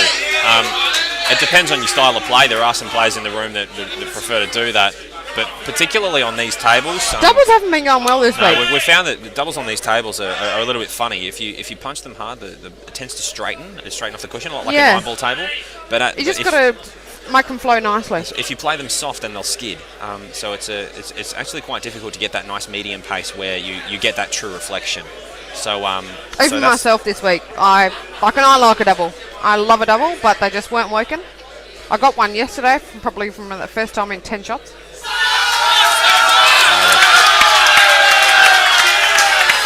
Come on, Super Steve Saxon. Let's take this to an 8-all. I'm with you, Kim. Let's go, Sacco. Here goes Sacco. Sacco doesn't do anything but go for game. I can give you that tip. one of the things that we'll see is we'll see a very, very easy out. He's going to try to keep this as simple as possible. Steve is a fantastic snooker player. Just do what needs He's to be very done. good at his top position. And with two visits here, maybe, Shouldn't be any trouble. WA are looking down the barrel of 8-all. He's jawed one, but he Still still okay. has another shot, and it's still okay. What's more, that yellow below the black goes to both the centre and Yep. the corner, so he can choose to take these two into the middle, play the bottom yellow in the corner, and then take the other yellow to the centre. So I think that might be his stuff. choice. It's hard to know what he's thinking. He's going to ask for the whiteboard to be cleaned here.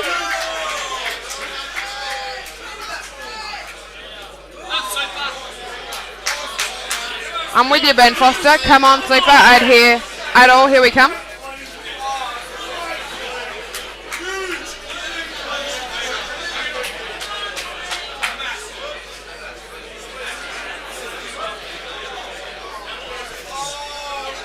Sometimes the players ask for the whiteboard to be clean if there's a bit too much chalk on it. I think Steve would be very, very confident of making this out. Absolutely. Okay, he's going to take it I that have way. no doubt in my mind. He's going to be very confident in making it, and I think he imagines probably the only thing that could go wrong is if he gets a kick. Dirty white ball is often one of the most common reasons for getting a kick. There he goes. He might come around for the same pocket, I think. I think that would be a confident shot, but no, I think Steve's confident. That I know. He's got a little bit of right hand side on this, so I think he's going to hold. 1-0 to Beck. I think I won there, Jones. 1-0 to Beck. Here we go. And 8-all at half time. SAWA 8-all after 2 rounds. The crowd is absolutely going wild.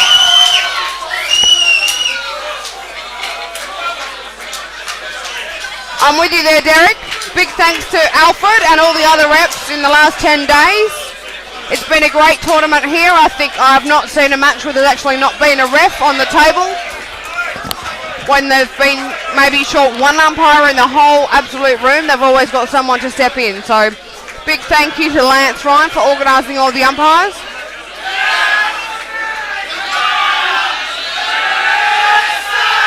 Lance is the WA umpiring director for this year. And well done to the WA 8-Ball Federation for getting behind him and getting all the umpires together.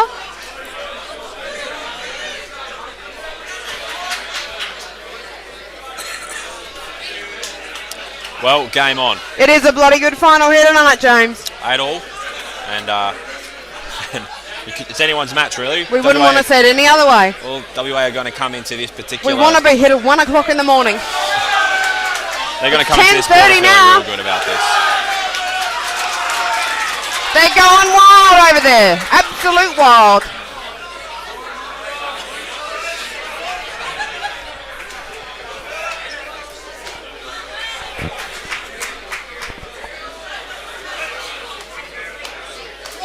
Here we go. Here's Young Angles. Big Dax Wasley. Waiting to see who SO sending out. So WA being the home side, they've opened with obviously Dax and Luke to set them off. So they're going to be doing that again because it's going to be a repeat of the first quarter where Dax broke and Luke came in second. Of course, SA as the away side they're going to have their players changed over. So we'll see shortly. Yep. Looks like not Phil easy Riley's when you gonna got them come in. swapping and changing. Looks like Phil Riley's coming out. We still haven't seen. There are quite a few South Australian players that we haven't seen at the table yet. They've got 2 subs. I think it might be more than 2 possibly actually. 3. So we've got Michael. I don't think I've seen Kakiola. Now he's played very well this week. Or the last couple of weeks, he's a very very talented player. So it's nice to have that depth on the bench. And we've also got who else is there? The big Prez is out in the arena sorting the book out. G'day to Prez. He got a few lollies in front of his room this morning, thanks to somebody unknown. Grant Weekly is another player who's on the bench again. Very talented, very experienced player, and he'd be very excited to get on the table if he gets given the opportunity. So it's a big benefit. I think in WA, do we have a sub at the moment for WA, Beck? On their side? We've got Jason Harrop on the sidelines at the moment, so Jason will probably itching himself to get a game. Sure. Who knows what the captains are deciding? How's Jason's tournament been? Do you know anything about it? Jason's a first-time player, so he's played okay. Jamie Stevens has just waltzed on up to the desk. G'day, sir. Anyone want to listen to Jamie? He's from Ballarat. Why would you want to listen to that? You can just we'll just have the consensus on the on the posts. If you want to get a switch over, just propose who you want switched and we'll accommodate for you. The atmosphere here, Kim, is absolutely awesome. The WA crowd is going off like a frog in a sock.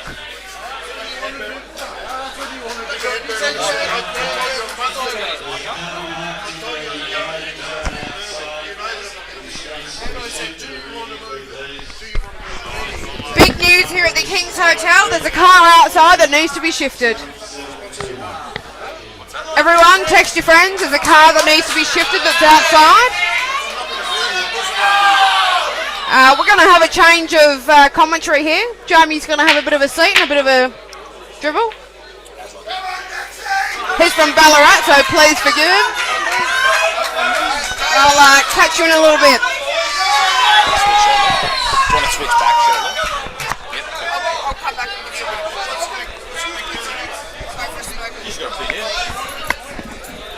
Thanks for that very warm introduction. Jesus, it's bloody loud in here. I don't think there's any danger of us hearing him trying to coach the frame anyway. I can't hear myself speak. Mate, it's been a very good match so far. I've been watching this from your room. I thought you needed rescue, and I tried to get down here earlier, but obviously Colby's had a very big day, and we needed to reconcile the day.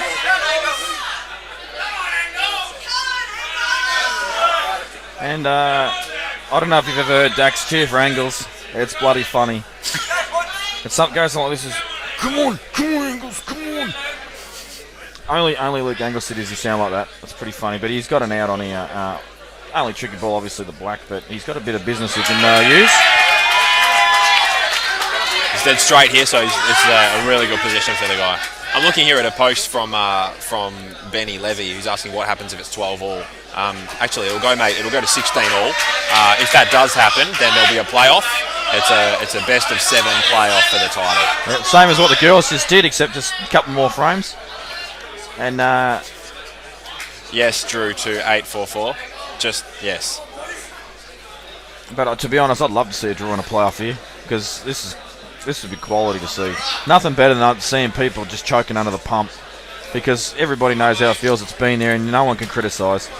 Now, I actually wouldn't be playing this plant, Jimmy. I'd actually be playing the plant on the right-hand side and going into the.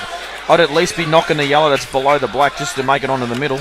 Yeah, I'm exactly the same, mate. I think I think this plant here, if you play this, it's very, very difficult then to try to get the white across and do anything with the black. I think the best thing to do here certainly is to take the right hand side cannon. Yeah, I don't like this shot. The white's natural into the black and the yellow from there.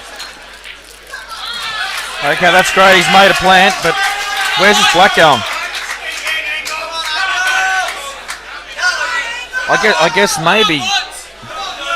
I'm thinking maybe you can just run this through, sort of the bottom rail, play the ball over the pocket, just go in between red and yellow, and get a little cannon there.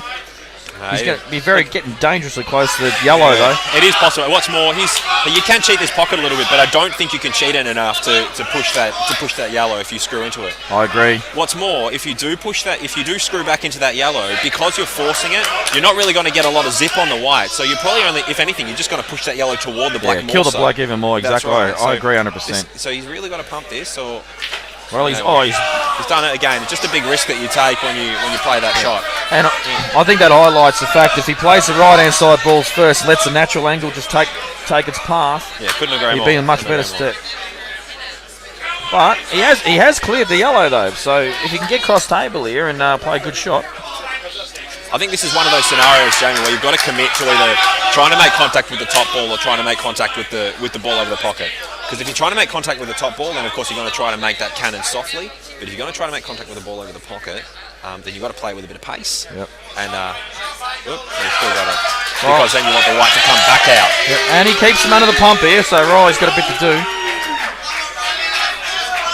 I actually can't believe how loud it is in here, Jimmy. There's just a sea of hostility on the right-hand side of us. I'm looking. WA is just absolutely turned up. There's like 10 blokes on the SA side and about 300 on the right on the WA team. Well, maybe not 300, but there's a fair few. Now, we haven't had a lot of love at the moment for David Russell and Jax Wesley on the other side. So we might just flick across and have a bit of a squeeze to what they're doing right now. I'm not sure who's on which at the moment, so it might take us a minute to calibrate and work out what's going on.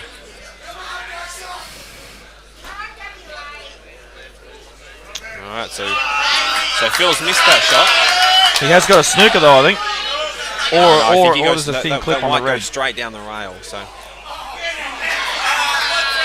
Dax he makes the yellow. He puts his hand up to apologise. Obviously not an intended pot, but in this sort of environment, you take whatever you can, mate. Dax is a pretty honest bloke. I'm surprised he didn't just say, "I'll play for that, mate." And the only reason we can't hear "Come on, Eagles" is because he's playing. Otherwise, you'd be hearing it every 3 seconds. All right, so here we go. The trick is to knock this one in and then come around. That's exactly what he's done. Let's switch back to this. Let's switch back to this, Dan, because I'm telling you now, he's just played a cracker there. He can just stun straight up. Black, Black's not on, actually. Black does not go to the bottom corner. So I don't reckon it goes in the middle either. As it stands right now, the black does not go to any pocket. And what's more, I don't think he has enough angle to actually screw into the black. So he's got to make a decision here. I reckon he can, Jimmy. I reckon he can get into the black here, but it's all about a half-ball contact. Half-ball bottom side for top corner, I reckon is the call for me. Any full-ball contact could be disastrous.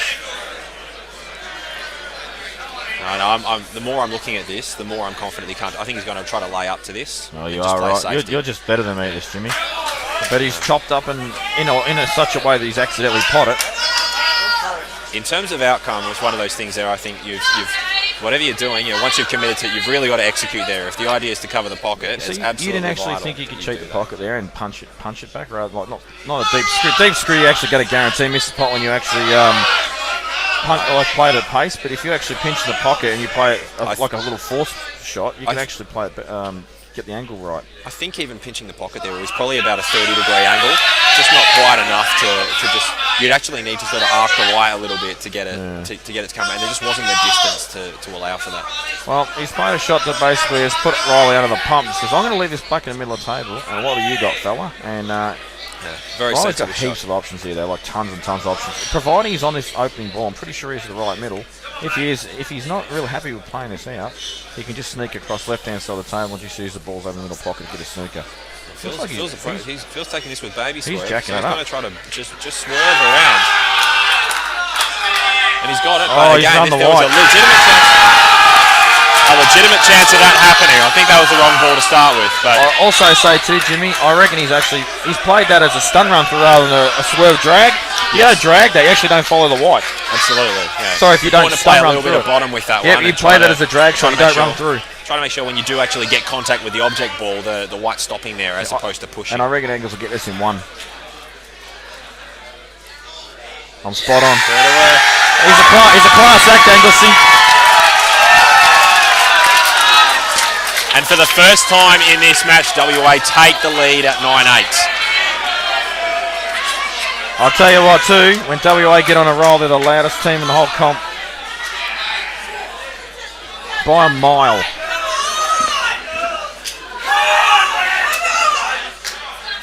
I'll tell you what, you wouldn't want to put the camera on them right now. They're like a bunch of angry Collingwood supporters. There's feralness everywhere.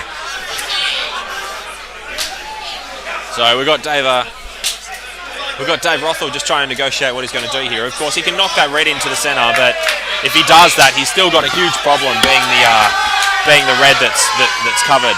He can create angle though and get the can on the yellow though, Jimmy. Big shot coming up here. He's trying to punch this one in. He's got no choice. Big shot coming up here. Oh, he's missed both. Probably quite lucky too. If he was going, of course, if he had a potted that and he misses the connection, which he has, well, of course, he'd be in much worse strife. I think you get to a point of frame where when you've got an opportunity to take that sort of shot on, you take it on because you can get yourself in even more trouble later on. One thing I'm going to say when you're playing in this sort of environment, don't be scared to lose. Don't be scared to miss. You've got to embrace that pressure, and you got to take that chance of even if it's a little snip, and you think that maybe that might be the only chance you get. You've got to embrace. You've got to take it on.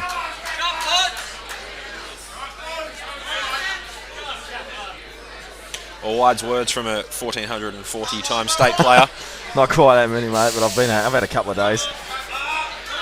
And do you reckon Rothwell's going to play the triple here, Jimmy? The triple, full-length triple. He's not jacking up, so he's not going to play that shot. He's changing. I do think that's the right shot, though. It's hard to know how far off the cushion he is here, but he doesn't seem comfortable. Like maybe he's just trying to bump it out. Yeah, he's just creating it for later on. Just bump it out and keep it live. Of course, the way for Roth to win this frame on table 2 is, of course, he needs to use that free red to try to open up his second red. So he's got to punch it off the other red and open it up. He can do that, or alternatively, he can find an angle whereby he can pot that first red and also develop the second in the same shot, which he tried to do with the previous shot to the second. And also he can put it over the hole as well if he sort of doesn't like either shot, and then obviously if it's over the hole, he can use it to develop later on. But he needs to get another shot at it then. So go back to table 1. We've got Brenton Collier on reds, trying to play a safety here. Brenton Collier, not a big fan of the camera, doesn't really like the spotlight on him, and plays a very good shot. He's left it right in the jaws there, and I tell you, you can almost see daylight under that. Actually, you know what? I've been watching the live stream. It's been cut in a fair bit in and out with the wireless here because obviously there's a fair bit of people doing it. I watched Clint Kapler play his last frame. Let's wait for that noise. He has tried to cut the black and set up over the hole for Anthony Grant. I thought that was an absolute shocker of a shot. On the other side, on table 2 here, Dax Wesley's just played a fantastic shot. We were talking before, of course, that one of the goals for David Rothwell would be to try to get control of that bottom corner pocket with his object ball, with his free red. Dax has played a long double there and almost eliminated that prospect. I'll tell you what, if the white's not on the rail there, I'm backing Roth to develop, but when the white's on the rail, you can't stun the white and sort of hold things, so this is a tough shot. This shot still goes. You go white, the red goes into the other red, and then slides under the yellow. But the question is what happens to the white.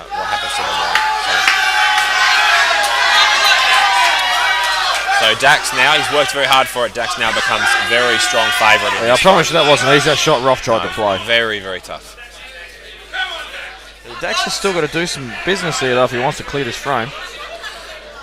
And that's a shocker from Bronte. Now, if you're actually wondering what he was trying to do there, I can know. actually tell you, he tried to soft screw across, and he's just dragged it accidentally. That's right. He's played that with a little bit of right-hand side, but he's played it too soft, and so the right-hand side's actually swerved the ball a little bit immediately before contact. So again, pressure often does that. It's more one of the things you notice with pressure shots. It's not so much about the potting angle. It's more about the weight of your shots. You know, when you're under the pump, it's very hard to get your weight right. You tend to focus a lot on potting angles and so on. I'll tell you what, given how off. bad he played that shot, he got really lucky with leaving this white ball where Clean had nothing. Absolutely. And I think the shot that Clean played was actually pretty weak, to be honest, because it's done nothing to advance his position to stop Ronnie from potting out here, really. So yeah, I couldn't agree more. Brenton is going to have a go here, without question. I mean, two of his reds two of his yellows Quincy yellows are on the rail. One of them is obviously the other one's also on the rail, but sort of can just roll straight down and make contact with the other. Brenton's going to have a go here. He's going to try to just finish his frame in one. It's what he does best. So let's see how he goes. And I'll tell you what, if he does, you're going to see the big shake of the hand and then the giant uppercut and the go you Reds or come on SA. You're going to see all that general malarkey he throws out.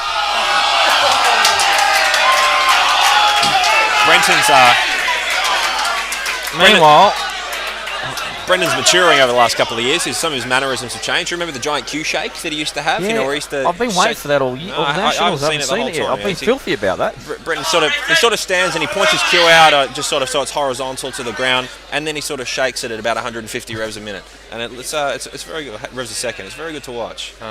Sort of like he's having a convulsion, but with a cue in his hand. Did you notice when Kurt Dunham played his singles final, he does the old double cue after he pots the black, cues black in, and then suddenly his cue feathers again, goes through the shots like he wanted to pot two of them to get 2 frames. Here we go. Oh, nice. Ross hit the wrong side of that, and Dax is going to clear this match up, or to clear this frame up very easily now. He did give Roth a chance there. A tough chance at that, but wasn't easy. Unfortunately, Roth hasn't been able to capitalise. Tell you what, in terms of one of the nicest blokes going around, Dave Roth would feature pretty high on. Yeah, good bloke. Fantastic guy. Pretty deep guy, pretty intelligent bloke.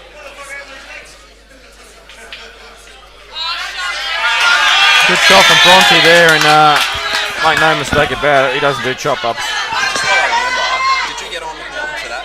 Because they went up 4% yesterday. No, they went 4%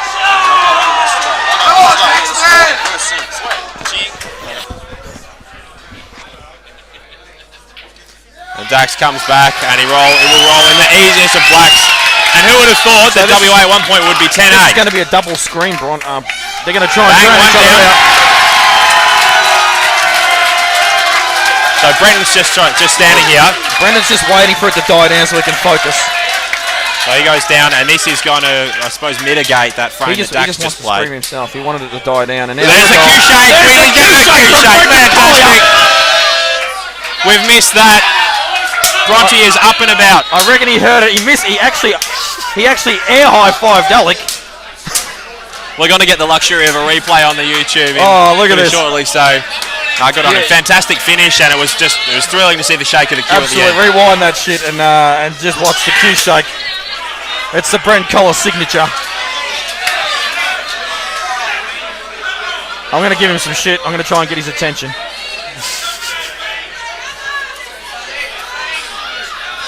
Nah, he's walked too far away. I can't get it. He loves to make eye contact though with the powers that be with the mic, so I reckon I'll get him sooner or later.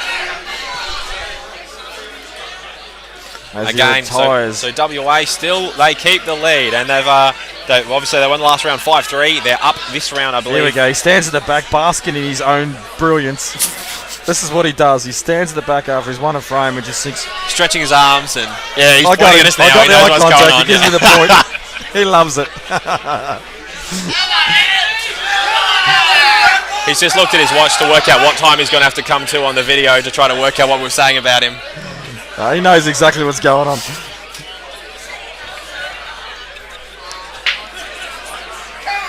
And a big star for Ace. Ball straight in the middle.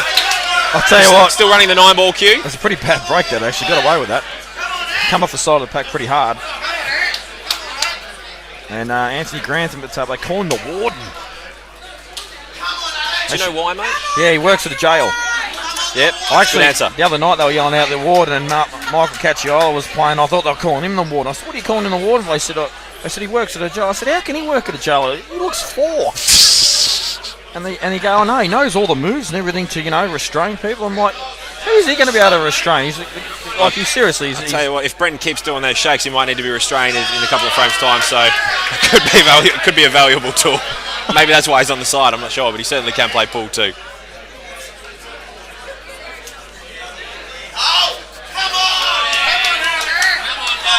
All right, so we've got SA at the tables, at both tables.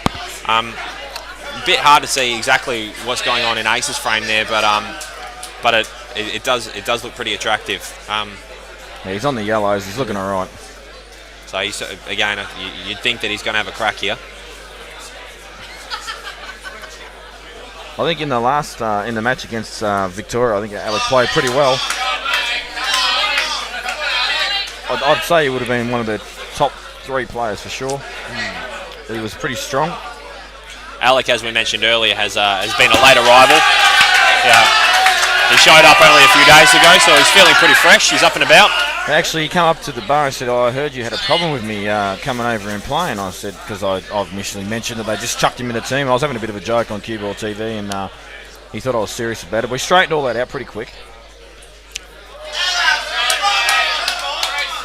I think from I was talking to one of the WA boys, and they said that there was a similar sort of a discussion for the inclusion of Justin and also Ron.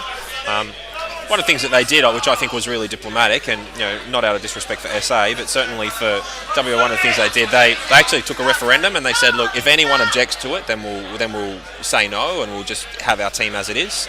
Alternatively, if everyone agrees that it'd be in our best interest, like all the players, well then we'll do that. I promise you now, Jimmy, if Ron and Justin played in this WA team, they wouldn't have even made the final.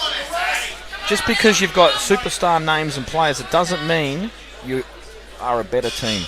I'm telling you, the times that you don't have your best players inside are sometimes the times that you do the best.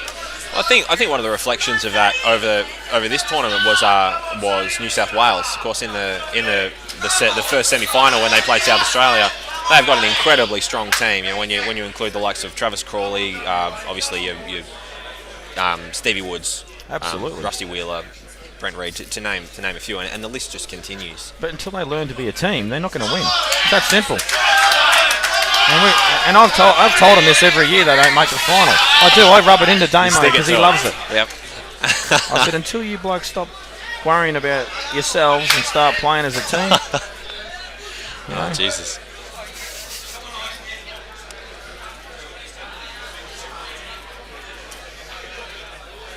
Oh, no, that's definitely not what he wanted there. He wanted to try to hold that red on the rail on the right so he could let it pass again. But he's actually in all sorts now. He's at a big disadvantage now that he's played that shot and it's come off that way. I'm actually wondering if he's got an angle though to play this bottom ball and develop. Alex just about to clear.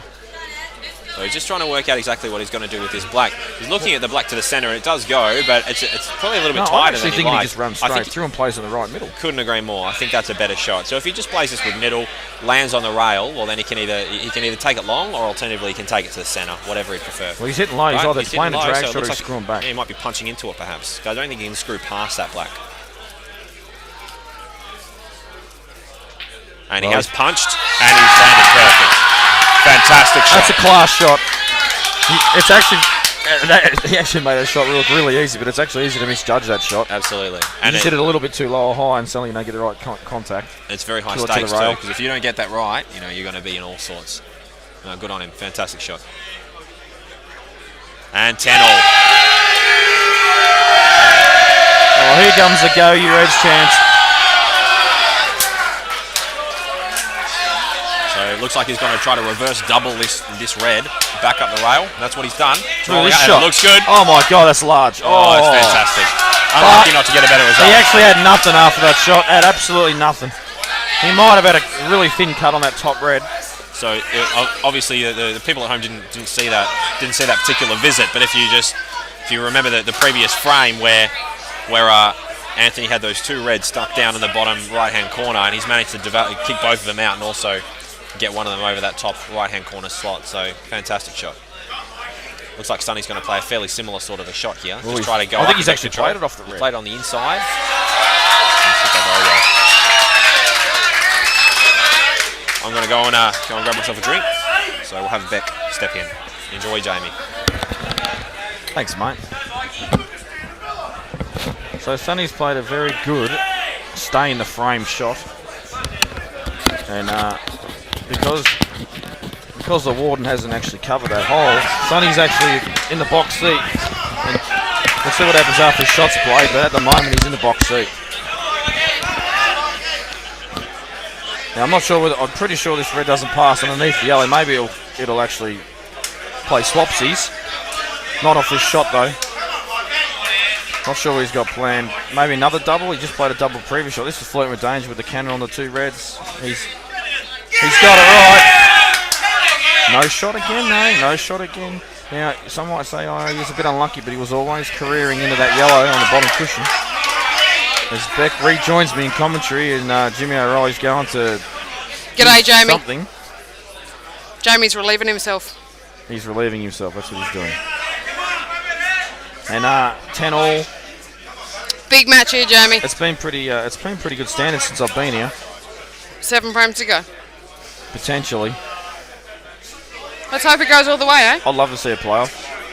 Wouldn't you? I want to be here till 2 in the morning. And I'll tell you what, this bloke on the far table for WA, I've been very impressed with him this fortnight. He's played some really solid pool. First time open team player. Yeah, and that's why I've been impressed with him. He's been in the junior teams before.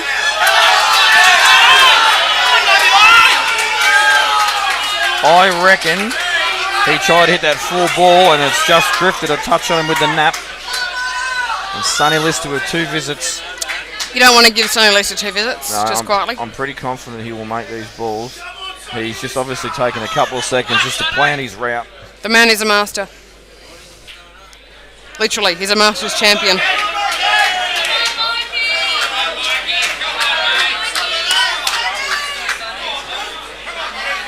Here he goes.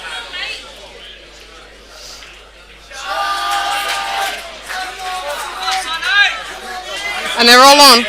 They are, and I reckon he's come just like probably an inch further than what he wanted to be absolutely ideal. And that's what he's actually just realised himself. Hang on, I can't just drop this in. I've got to have a look and see what's going on here. An inch for a man is what, 3 inches in reality? Well, I try and give myself 6 because that way I'm sort of like being a bit more realistic about things.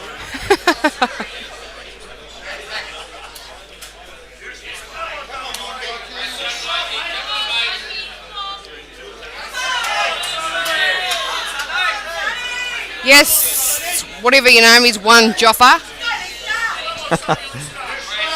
Come on, WA, I say. Hey, Jamie? I think that might have been a misinterpretation of what was said. But Who do you want to see win here, Jamie? I'd like to see WA win for 2 reasons. One, they haven't won it near as many times as they're saying. Number 2, they're in their home state, and it'd be good for it's good for pool. The crowd's absolutely going to go off if that happens. Yeah, it's good for pool.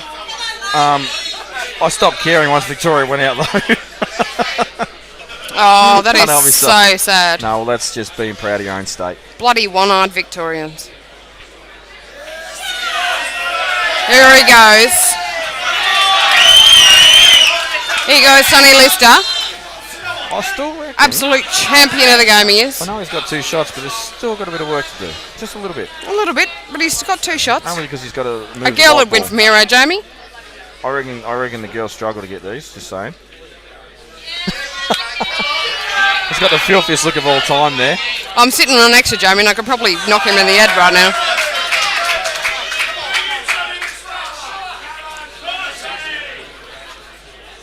Sonny Lister would be an awesome boxing name. Oh, look at the chicken catch. Look at the chicken cacciatore go. He's going off. Chicken Cacciatore got a frame. He's just going off chops. I have to say I saw chicken Cacciatore down McDonald's the other night and he was off chops. He's a fired up young lad. I think he's seriously just come out of nappies. Not for our nappies. But I seriously only think he is actually 18. I think he was a junior 5 minutes ago. Yeah. But it's a big frame under big conditions, and now 11-10 lead to SA. 2 shots. Like I said, this is dodgy now. I mean, I still expect him to get this, but it's just could have been. You never know. He's not, and there you go. See, I told you it was. I told you it was a bit of golf to go in this frame. Bit of golf, you reckon, Jamie? Golf. We both got green. I've been using golf a bit this week. Jamie likes a bit of golf. I hate golf actually, but I could see the potential pitfall in this frame. Like I said, it all came down to that very first shot where he sort of need an extra sort of inch so he could just screw back off one yell and then put the other one in the same pocket, and he just didn't have that shot. So I can't. What's he going to do here? I don't know where that goes. He's going to go with snooker, and he's got a bloody good shot there. That's a good shot. That's a cracker. Well done, Sonny Lister. Well, Anthony Grantham has no option at all but to come off back rail, side rail, and nestle on the red on the right-hand side pocket. I'm just wondering if the right-hand side is black is in the way of the natural angle too. Is he experienced enough? He's played at least 2 nationals. I'm not sure if this is his 3rd or his 2nd. I'm pretty sure he popped the winning black though to beat us in. Would you like? I know it might be a little bit of a girl maneuver, but will you not cut the black up there behind that red? You're going to get a foul snooker. Maybe. Starters. And then you just pop the red and nudge the yellow out. So I don't think this is the right shot. That's a pretty good shot there. And that's a super shot. That's an absolute cracker of a shot, that one. I'll actually play it any better. I was a bit worried for him the black might have been in the way of the natural path, but as it turns out, no.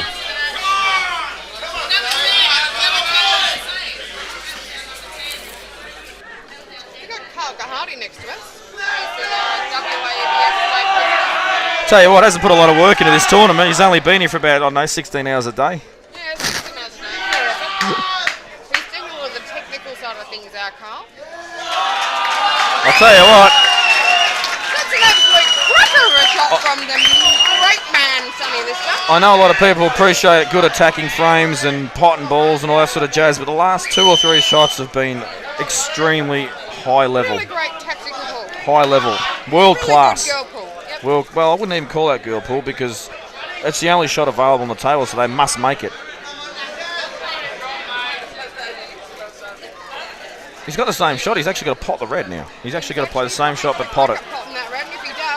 Well, he knows it's the same line as before, except slightly to the left. Oh, he's actually played it. I told him he had to slightly left, but maybe this time the black was in the way of the natural path. This time Sonny will make no mistake and clinch his frame. And 11-all with his score. And on the other table we have Sarwin Naker, who's another first-time SA player coming off good berry form, makes the SA stateside. And semi-finals in their state finals. I'm not sure about that, but I know he got runner-up in Berry to Phil Riley. I did ask, and that's what I heard. And he's fouled deliberately, given 2 shots. So once Sonny finishes his frame, providing he doesn't do chop-ups, we're going to quickly flish the other frame. Sonny doesn't chop up. But he just chopped up a minute ago. Well, he's not now. That's a good shot. There we go, WA. Hear the crowd going nuts. Listen to it. I know you can't really see him. There's a whole bunch of people over to the right that you can't see, and there's a lot of them. And they're all on chairs.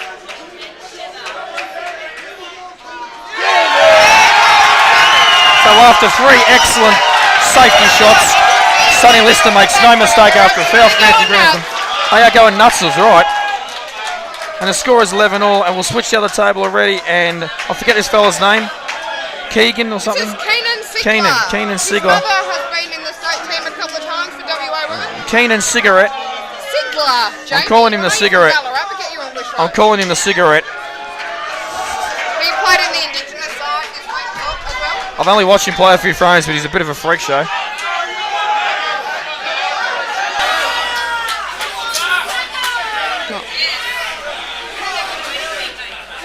Here goes Keenan. Looks like Keenan's on reds. And they're all on. Waiting to break on the closest table to us is Aaron Lynch, who's also made a couple of statesides, and I think he's a pretty solid player as well. I'm not sure. He's playing another very solid player in Steve Saxon. Big Super Steve Saxon. Why do they actually call him Super Steve? Why wouldn't you? But what's the reason behind it? Because he's super. I heard it's different than that. I read in the magazine that he super hates to lose. I can't comment on that. So I wasn't sure. There might be other reasons I don't know I about. wasn't exactly sure the exact reason, but I thought it was a bit strange to set in that he super hates lose, so I thought it might have been something to do with his super competitiveness. He is super competitive. He's super competitive at everything he does. He plays a lot of snooker as well, and he's super competitive at that. Is he super competitive at lawn bowls? He doesn't play lawn bowls. How do you I know? think he plays snooker and pool at least 5 days a week. Yeah, that's pretty hard. He's also known for his father, Barry Saxon, who's been one of the big guns in the snooker world in Australia over the last number of years. Actually, I actually don't know the guy personally. He's probably watching this feed, so I'll give him a surf. G'day, Barry. Barry's out in the crowd. I can give you the tip. I saw him when the Big Guns tournament was on. He was talking a lot of crap on Facebook, and I thought he was actually being a bit of a tool. So, yeah. Who, Barry? Good shout out for you there, mate. Barry? Yeah, he was being a full tool on Facebook to Benny. Steve's old man is one of the most respected snooker players in the country. I can give you that tip.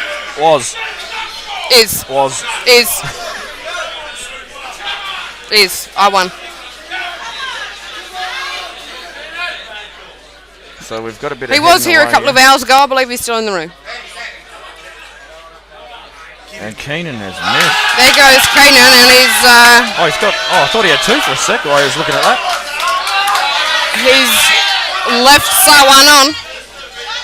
I'll tell you what, you won't have quite seen the shot, but you'll see on the right hand side of your screen, Steve Saxon's just nestled the white behind the yellow. There's a super shot, sort of forcing Aaron Lynch to take the ball over the pocket if he doesn't want to come off a rail or whatever. Actually, no, sorry, he hasn't blocked the other yellow, the red that's on to the far corner as we look. Anyway, back to this main table. Oh, that's a shocker. Now, the reason I say it's a shocker is because he actually didn't need to hit it with that kind of pace. He could have just rolled him, dropped him behind that. Yep. Here goes Super Steve now.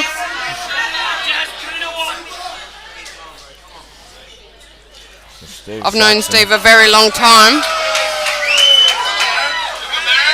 And I've never seen the guy do anything other than pot balls. Well, deliberate foul to keep himself in the frame because both bottom pockets were covered by reds. He has to do something.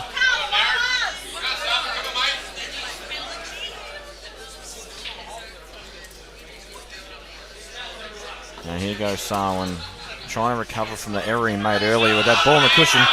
He's decided, you know what, I'm going to go across, I'm going to deal with it now. Now the problem with this shot is I don't think he's playing to pot this, because if he does pot this, he got nothing. Absolutely nothing after this shot. That's a fair call, Jamie. Going over the hole, this is. Doesn't want it to go in. He's come off the cushion and he has left it over the hole. Brenton Collier. Big shot now.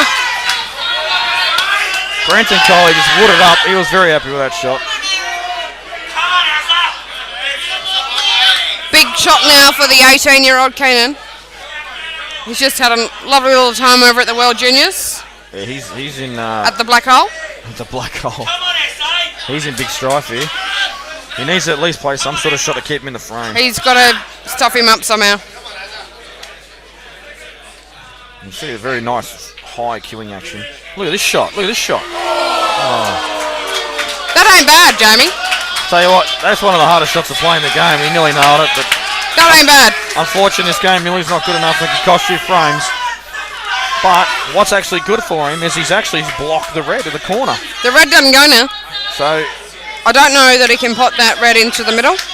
All we're going to see someone do here is just chip off this ball on the rail and leave him snookered. Yeah, he's going to take the white ball across. Other side of the table at the far end. This is the correct shot.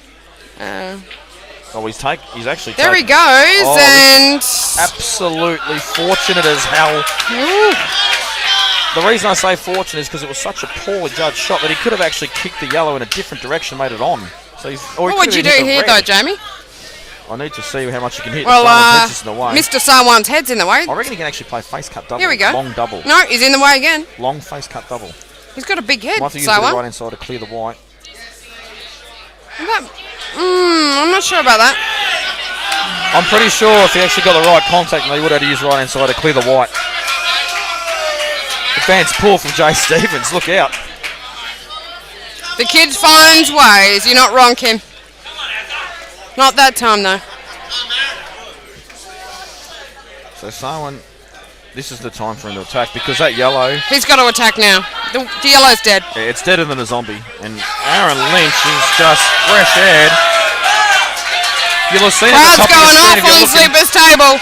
You'll have seen it. If you're looking at the top of your screen, he's just fresh aired a red. I don't know whether it drifted or not, but it's pretty unusual to miss a ball clean like that unless it might have drifted a bit with a nap. These tables have played pretty well all fortnight.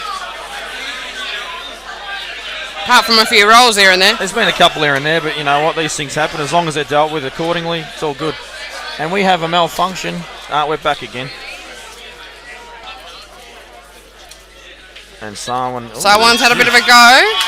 He's left it on the red to the top right. I'm just going to say he could have played that 10 times better. But didn't really move that wide a lot, did he? Well, he's just got a bit of angle on this. I would have preferred to actually screw right back and play for the other ball first. You can play, you can then play it as a shot to nothing.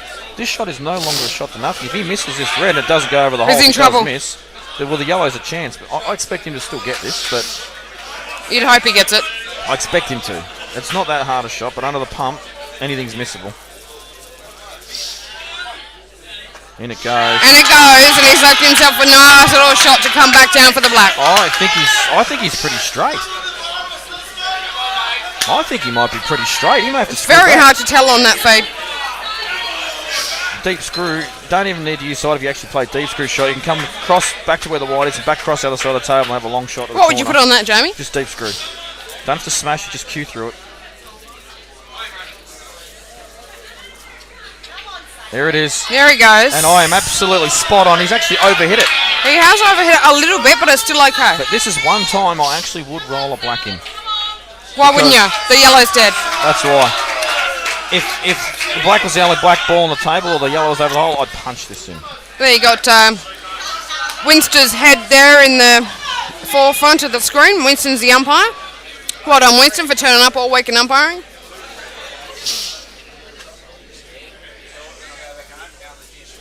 Well, he's punched it in. And he's played it well. Very calm, cool and collected. Sounds like a red frame. I'll tell you what, he doesn't even look excited he's won that frame. There goes Sawan. He doesn't even look excited. We'll flick back now to the other He doesn't frame. look happy, but the other Reds do. Trust me, he's happy inside. He's just keeping calm because he knows he could possibly have another frame to play.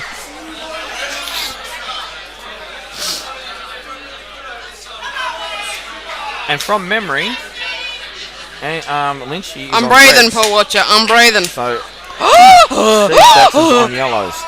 Actually, Steve Saxon can go game here. Absolutely.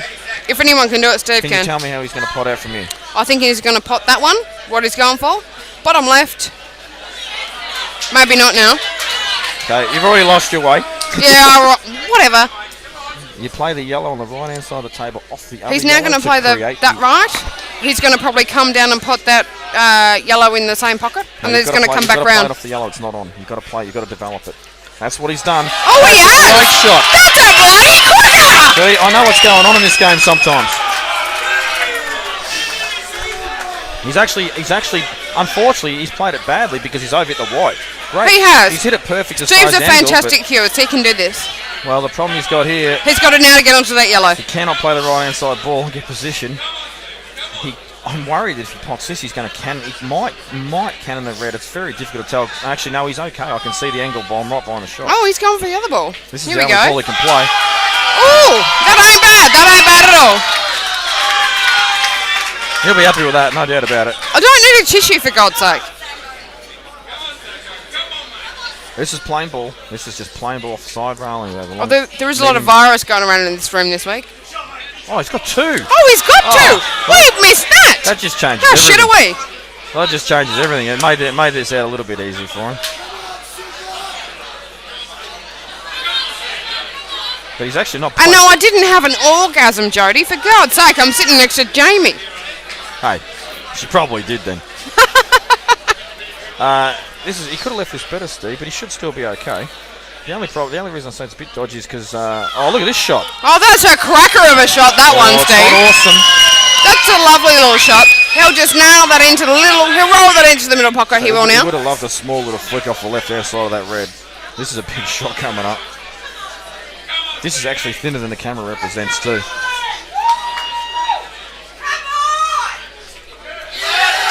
it There goes. he goes.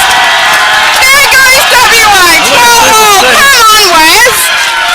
Going off shots. Listen to that crowd. That is absolutely huge. There's millions of them, it would seem. So 12 all. You love a home final in your home state, don't you?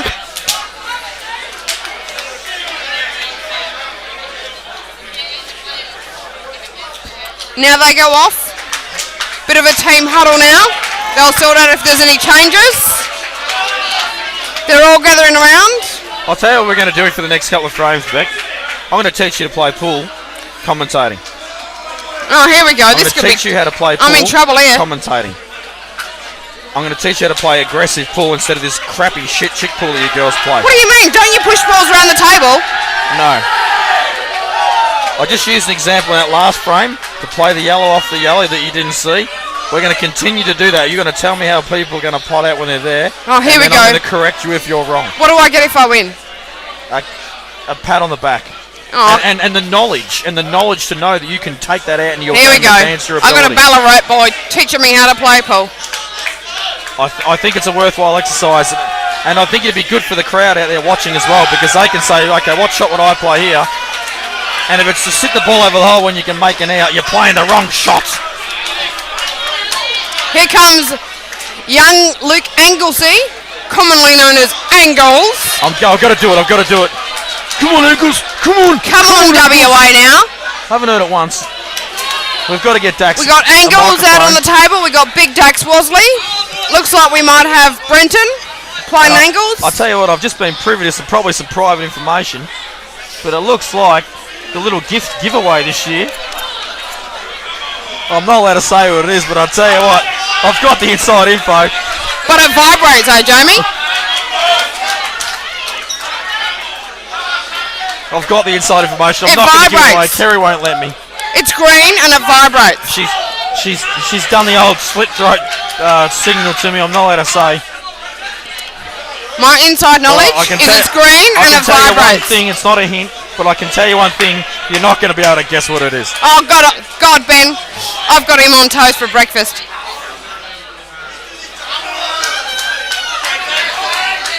Right, Ben. What's he going to do here? I think he's going to break. Correct. He's going to Okay, break. 1 from 1. He's going to break and he's going to pot out, all right? That's my guess.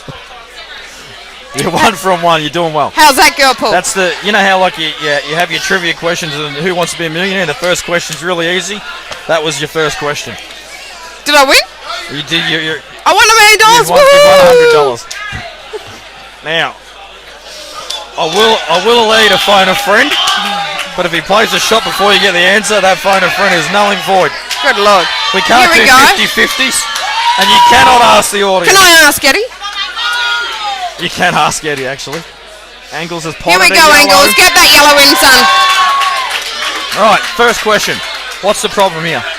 The problem is he's got a yellow there that doesn't go in the middle. He's got a yellow there that doesn't go in the bottom. Okay, He's the yellow got to goes fix in the it. middle. So he's got to nominate a ball here. Yellow goes in the middle. Not that middle. Yellow goes in the middle left-hand side, I reckon. I But don't know about that, Jamie. if it doesn't, you're right though. His main problem ball was on the right-hand I side. think he's going to go yellow, though. Absolutely. Oh, I got Without- something right. Without Woohoo! question. Go, Although, girls. As we say that, he's looking at reds. He can't be looking at reds. Maybe he is playing the red off the yellow. G'day, William. I hope you're having a good time out there with your orgasms and vibrations.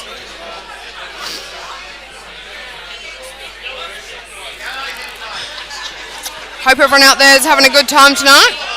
Must be late for a lot of you Eastern Staters. So he's taking yellows. He has There he missed. goes on yellows and he's jawed it.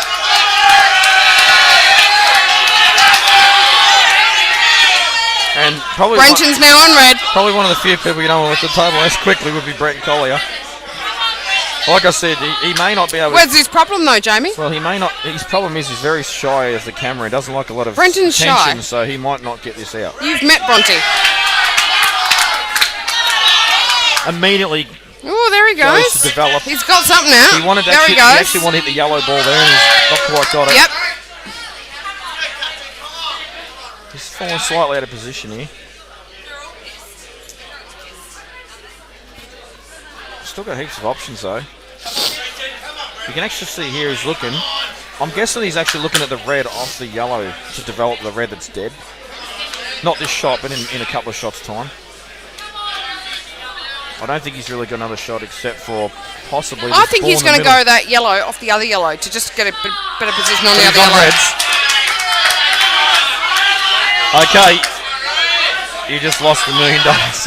I lost $1 million. Well, he's actually not. He's playing a different shot. He's playing a safety, is he? He is. Not a bad safety, not a bad safety at all. But he's still got shots there. I'll tell you what's actually good 12 about that all, shot. here we are. A lot of players will have actually played that thinner, so the white ball would have been further to the right and left a much easier shot on the yellow. He's made sure deliberately he's hit a bit thicker to bring the white ball across more. It's a pretty good shot. And not just that, the pace is perfect. No one's pad out yet, mate.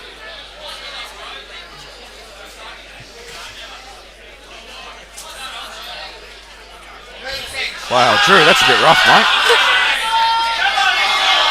I hope you don't think that about me as well.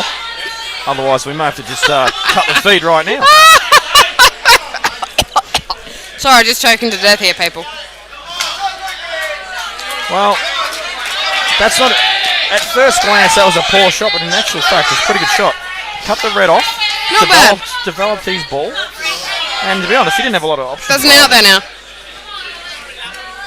Alec is potting out. We're going to quickly watch this, obviously, because it's a frame winner. I can tell you that There Brenton, it goes. Brenton did sneak that red into the middle that Anglesey just sort of promoted. Alex going to maybe knock into the yellow now, knock it out of the way and pot the black. I don't think you'll need to. I think he'll just slip by it. He won't take any unnecessary risks and potentially overstun and snooker behind the yellow. So he's just going to glance past it. Quite hard to see the angle on this screen. In fact, he might even screw back. I can't tell what angle. It looks like he is. So he might be straight and has to screw back. So there you go. There he goes. And a very poor shot because he overscrewed by a foot. It's actually a I'm only lot kidding, you'll pot straighter if you look at the table than you do on the this. screen. He will pot this. Just kicking a sign out of the way that's under the table. So Thanks, Derek. I am hot. once Alec pots this, we're going to switch back to the other one.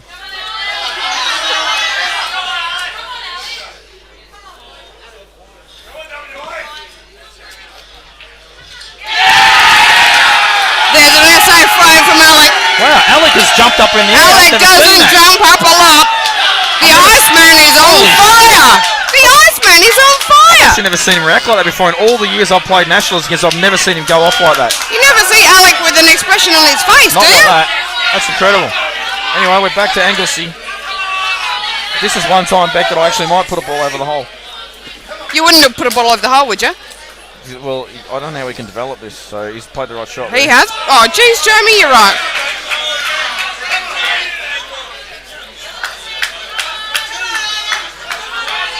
Bronte's straight down there, so I wonder if he can get enough of this to double it. I'm not sure what he's doing here.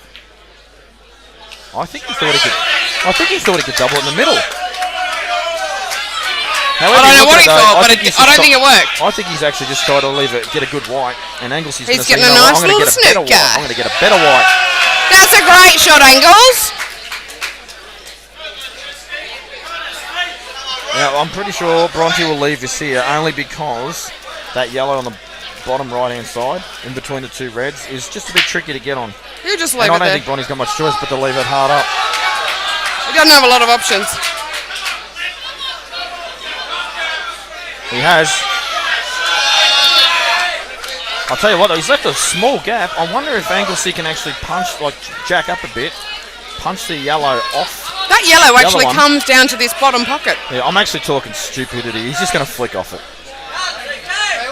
Like He's got two shots. They're coming down to this bottom pocket. But the There's smart- my girl pool opinion. The smart shot as he flicks off this gives himself an angle to stun down on this ball on the right hand side cushion and get position and go game. That's a smart shot. That's sensible and not trying to do anything too massive under the pressure. It's keeping it simple. He's not listening, but Angles is a lunatic. He loves to take shots on. Well, he actually has played the same Oh, shot. no, he goes for your shot, Jamie. Now, There he goes. I'll tell you why I don't like that shot back.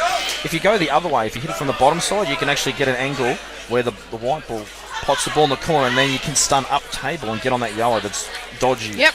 so I don't like this. But Angles loves to attack. He loves to get the white ball flowing, and he's a lunatic when it comes to making big outs. So Derek reckons you should be a coach, Jamie. I wish, mate. I wish. You need to have ability to be a coach. That way, people actually respect you. And no, Jamie, those that can't teach. Angles, he's trying to play on a little not a bad sneaker shot there. I'll tell you what is actually good about that shot is Bronte's forced to play this red is sort of really causing a lot of headache for that yellow.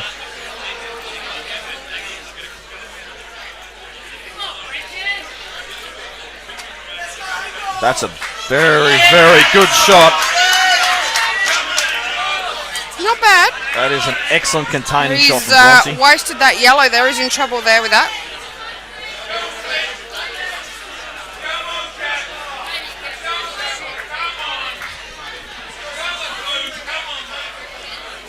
Angles has just realised, yep, Bronte, good shot. He was like looking at a shot and thinking, nope, that ain't going to work. And I have to be honest. I have to be honest with you, but I'm not seeing a shot's not coming straight to mind to actually. Not to break that yellow out. So you may have to try and just put this over the hole. And that's what he's done. That was the danger, though. That was the danger. If you're going to play, you got to overcut it. If you overcut it, he probably goes in off. So that was always a danger, leaving his pocket open. I don't think Bronte will actually try and put this over the hole. I don't think he will either. I think he's going to go it. I think he's going to have a dip. That red might go. No, he's put it over the hole. No, he has. And I'll tell you why he didn't get that right, because it's the first time in about 8 years he's tried to put a ball over the hole. Not kidding, about 8 years, I reckon. I'm with you, Ben. Come on, Caps in the back frame.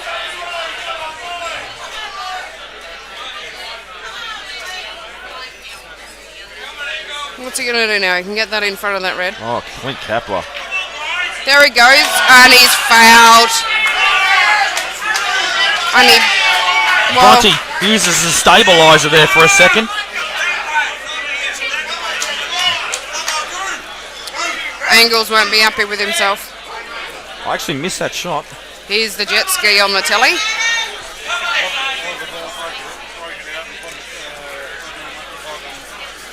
So he took on the aggressive shot, didn't work out for him.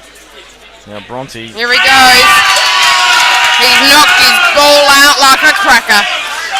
I must say, that's not crap, that shot. Not crap. Not crap. This is the key shot. There's a compliment. It's not crap. He wants to get it. He wants to just float up the table and get an angle where he can just pot the ball. It's just sort of the left of his cue right now and stun across the right hand side. No, he's gone the other way. He's tried to get on the hard ball first, and he has gone slightly too far. But I reckon he can actually screw back to the side rail off his ball in the middle. I think he'll go that top left first, yeah? He has got two, but I reckon he's going to play the ball in the middle, screw the side rail. But because he's got two, he might just promote the red and not take no risk. But no, he's going that middle shot by the looks. He backs his queuing. He's going the aggressive shit. There you go. There he goes. Now this looks straight, but he's got a bit of angle, and I don't think he can slip in between the two yellows off the back rail. So he might, like, he's just going to look. You see where his hand is? If Alf Spiller gets in him, all right. He's looking to say, okay, I'm going to have two shots from a long range pot. Where do I want the white? This is smart. A lot of people might try and get position. There's no need.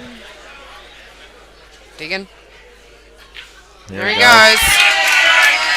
Now, he has two options here as well. Punch this in, even though he's got two. Treat as if he's got one. Or just bunch off the back rail and promote it and use two with an easy straight black. Good play uses two, Jamie?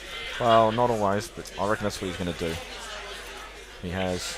Yep. Played it perfectly. He's good girl, pull that. I actually love playing that shot myself. Well, he's already started the fist pump. Here he goes. You saw him right there. That's Brendan Collier winning frame. SA goes to the lead. And I'm really, really upset with Brendan Collier there. There was no cue shake. Really, really upset. You want a bit of a shake? I wanted a cue shake like his last frame. He knew I wanted it too, I reckon. He just forgot. He got so pumped up. Not a lot of movement there in the SA crowd. They look busy chatting amongst themselves, don't they? I think they're all right. They're ahead. Looks like a CWA meeting over there. I think they're happy. Clint Kapler, I have no offence to bloke, but I've seen him do nothing but chop up so far. He needs to fire up. Come on, Clint. having said that, I'm pretty sure he popped the winning black to get him into the final as well. So, good news, bad news for Clint Capel this Nationals.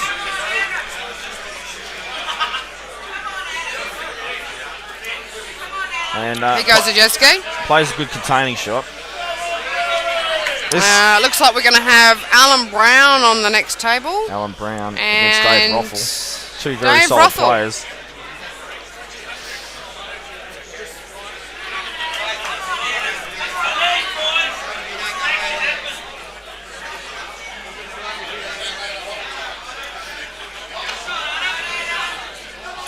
We got people standing on chairs all over the place over there on the right where the WA side's Yeah. standing. I love a bit of controversy, so I might as well bring this up.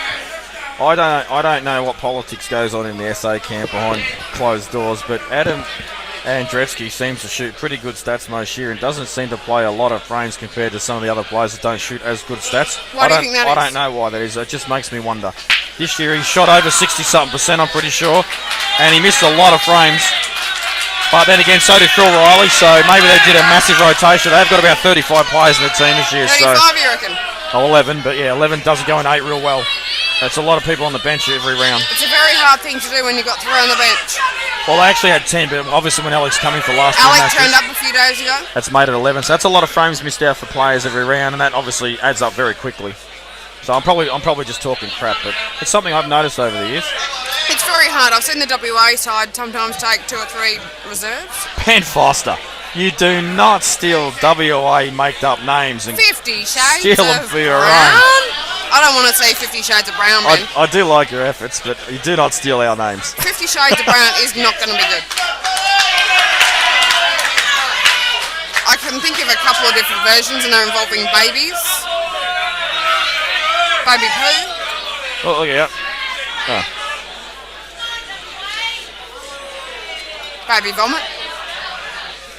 Jody, I think potentially you can still be 16-12 and you can still win, but no one wants to be in that position when you're behind that far.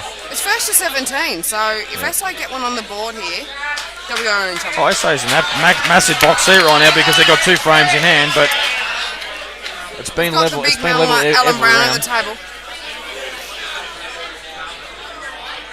There he goes. Right, what's he going to do here? He needs to probably pop that red and knock into that yellow. Oh, so you're not going to put it over the hole? No, I'm not You going to would. put it over a hole. You would. You'd put this over the hole, Beck. Don't lie to No, me. I You'd put wouldn't this put it right over over the the bloody hole. hole, Jamie. So you're learning. Now, how do you knock it out? Bit of top right. No top. No top. Oh, here we Just go. right hand side. Pool 101 from Jamie Stevens from Ballarat. If you put top on it, you'll miss the cannon. He's got the shot, but he ain't got the pot. Miss the pot.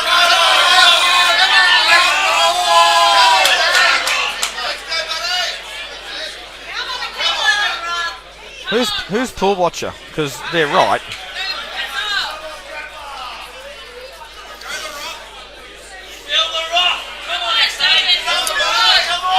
SA Phil the Roth. Yeah, they've had that one for a while now, and he needs to do a bit. We've got Pool 2 with SAs triple at nine. the I'm pretty table sure that's now. Nathan Harris. He's pretty smashed, man. Which one's Nathan Harris? Pool with triple nine. Pool Whiz? Curdy's very, Is he very a Pool drunk. Whiz, Jamie? He's a great player. G'day, Nathan. And, Kurt is very much still upright. I haven't seen the man wobble a bit. Graham, I don't know if you were tuning in the early match with James. They really did actually give a reason why Justin wasn't playing. They did a referendum on Justin and Ron. Justin's doing his CPA. Yeah, He's but they did. concentrating on his work. They did give him the option of putting both players aside if everyone agreed. Someone didn't agree, so they said no, it's not happening. I wouldn't agree to that either. And I don't know how true that is. like I either. said, WA can't win if they're both in the team, in my opinion. They wouldn't have even made the final. If Ron and Justin Yeah, are in I the know it team. sounds stupid, but they wouldn't have even made the final. They're a better unit right now because there are hungrier players out there playing the game. I think you've got a very good point. It's taking nothing away from probably the two best players in WA, but If not the country. not the country, but hunger means everything. Here goes the brown dog.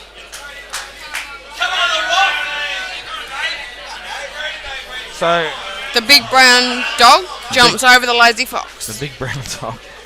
So this is actually fairly tight up frame. Is Rothel the lazy fox? Could be. So I'm surprised Roth can ever pot a ball. He does stare at the ground as he's queuing. He's not smiling.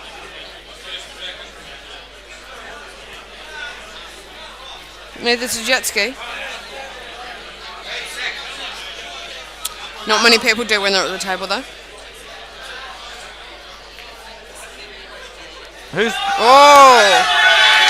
I think that might be a bit of a mistake there from the Roth. The Roth might have made a big boo-boo. Who's pool watcher? Who's pool watcher? Expose your name or get off.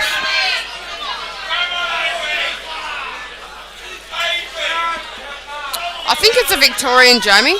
Probably. Might be from Well, I Ballarat. have a right to know. Oh, really? SA, we might hear. Oh, he's from SA. Oh.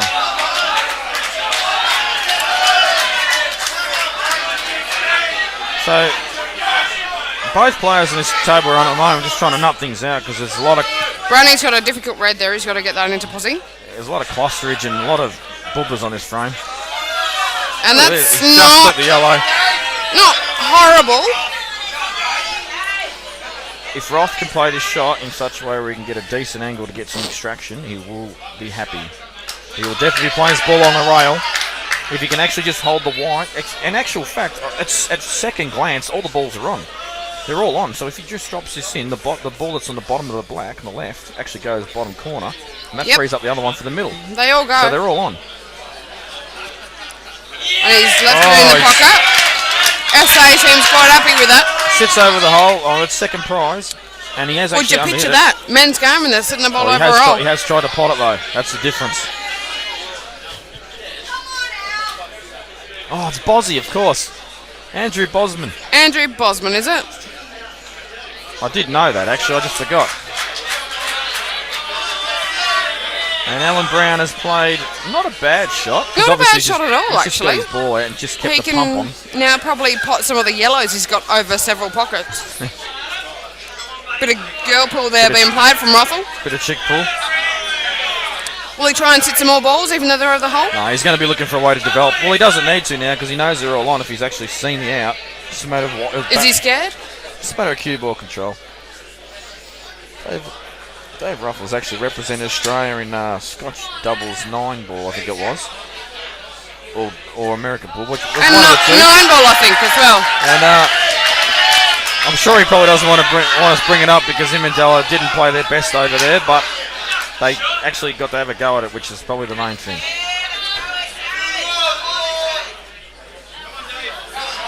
So, we haven't seen a lot of going on the other table, but I don't even know who's on what because we've been focused on this frame. They're on a timeout. Rothel's got his bum in the way. He has, and Roth's just decided he's actually trying to work this out. He's trying to figure out what does he need to do. So I think Clint and Jetski are out there just checking out his ass. Wow. No, he's moved.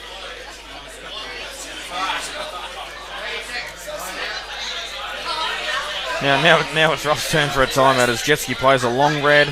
It has missed. Ooh, that's a bad miss from the Jetski. It is. Now, I'm going to flick this table real quick, I reckon, Dan. Because I just want to see if this... Oh, here we go. Here I goes... just want to know if this yellow goes underneath the red or not. Looks pretty tight in there, that Meanwhile, red. Roth has played the ball along the left-hand side of the table and he's missed it. 14-12 we are. SA's way. I just want to see this shot from Clint because if it does squeeze under and he makes it, he's out. Yeah, good point. Ooh, It wasn't no. on. I don't reckon it was on. And there's a foul. And we're going to switch back because The brown man's on. I'm pretty sure Jesse's going to have a field day out there. He's a over big there. brown dog.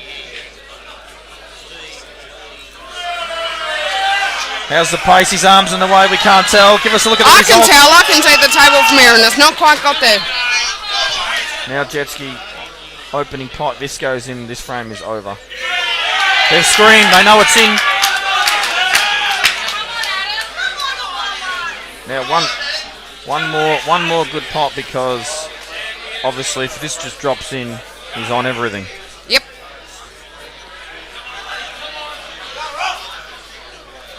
As the Poms would say, one good shot.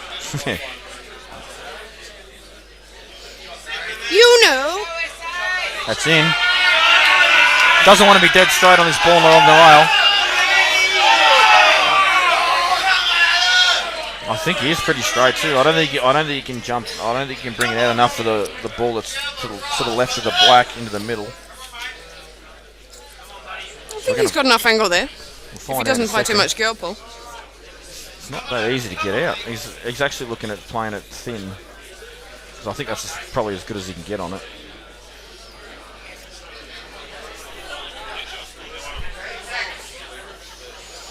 I'm going to hand over to James O'Reilly now. He's keen to get back on the mic and give Jamie Stevens a bit of banter. Give Jamie Stevens a bit of a break. Yeah, that's right. I'll stop hassling JB Stevens for a couple of minutes. Because I'm from Ballarat. He can't help. You can take the boy out of Ballarat, but you can't take Ballarat out of the boy. Bye. So Jetski's. I know he didn't mean to stun in this red. He just needs to remember he's got two, so he can play a little promotional shot. So maybe a little flick off the side of this, and just keep himself in good nick.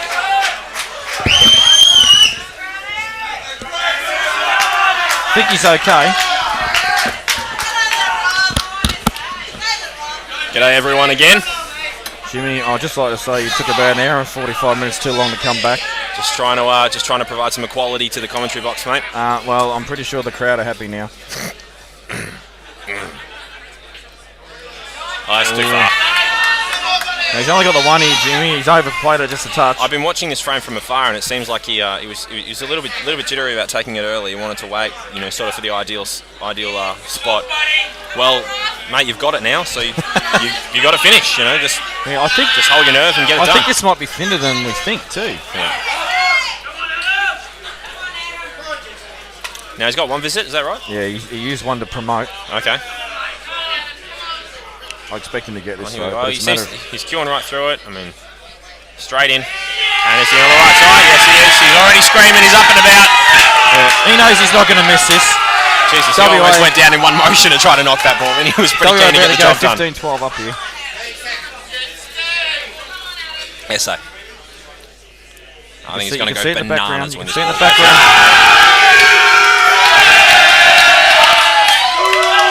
And you can hear the Go You Reds chant. This is at the very beginning of the match. This is what we were talking about. There's not a peep from the WA side now. It's on the WA side. It's very quiet. So this is exactly what they wanted to do in the first place. They wanted to try to grind them down, gain the ascendancy, and then keep them quiet. And that's when you start to get some run on. Quiet, they actually become very easy to beat. But if they get loud, you might as well just sit down and watch for the rest of the night. They're the biggest steamroll team in the competition. Absolutely by right. a mile. But when you look at this, Jimmy, if Brownie gets his frame, he's not in the box seat right now, but if he actually gets his frame 15-13, it's still well in the match, and they'll get loud. They'll try and build momentum off just that one frame win. So this is a massive frame for them. We've got Joffa on the line here, so pointing out that Adam Andretzky, of course, won the Berry title in 2009. He did indeed. Which is a very big achievement. We were talking about it before. It's not easy to win that tournament. I just need to correct myself. I actually thought Brownie was on yellows the way he was sort of taking a fair bit of time. I thought he was just contemplating playing the yellow up the rail, so he's actually in the box seat. So WR actually favourite this frame at the moment. That said, you are dealing with an incredibly talented young bloke in David Roth. Well, is he going to cover an up here? He's going to have a lot of advantage. I think he's going to play I think he's trying to play a face cut double, mate. He's playing with right hand side so he can hold on that angle. So if this goes in, he'd be good there. Yeah. Well, you ask for opportunities in these finals, and for Brownie, here's that opportunity. Yeah, and I know that black looks dodgy, but I think it does go to the left middle. I'm pretty sure it does.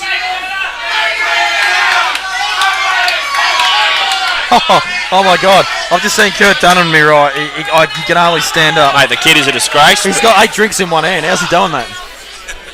Maybe that's what's creating the imbalance. But he's certainly getting on it today. I think pretty much everyone in the room has bought the bloke a Strongbow cider. He does deserve it. He played an absolutely may not make fantastic the presentation final. night tomorrow night, though. A bit far. Hopefully he's still got that red up the top, or alternatively the red to the bottom. I can actually speak from experience, Jimmy, that he doesn't back up well either the next day. He does not back up well. Not a seasoned campaigner then. I reckon Brownie takes the ball over the hole here, Jimmy.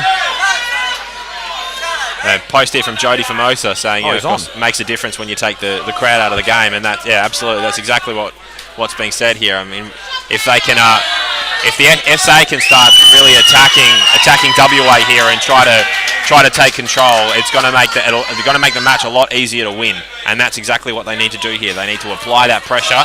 They need to keep them away from that target of 17, and they're going to get quieter and quieter. Alternatively, if WA can spike a couple of frames here, well, they're going to go ballistic, and I'd probably back them at 15 all to go on with it, just with momentum alone. Yeah, absolutely. And he's actually over on this red by about a foot. Wanted to be close to behind, so he's forced to play a double instead.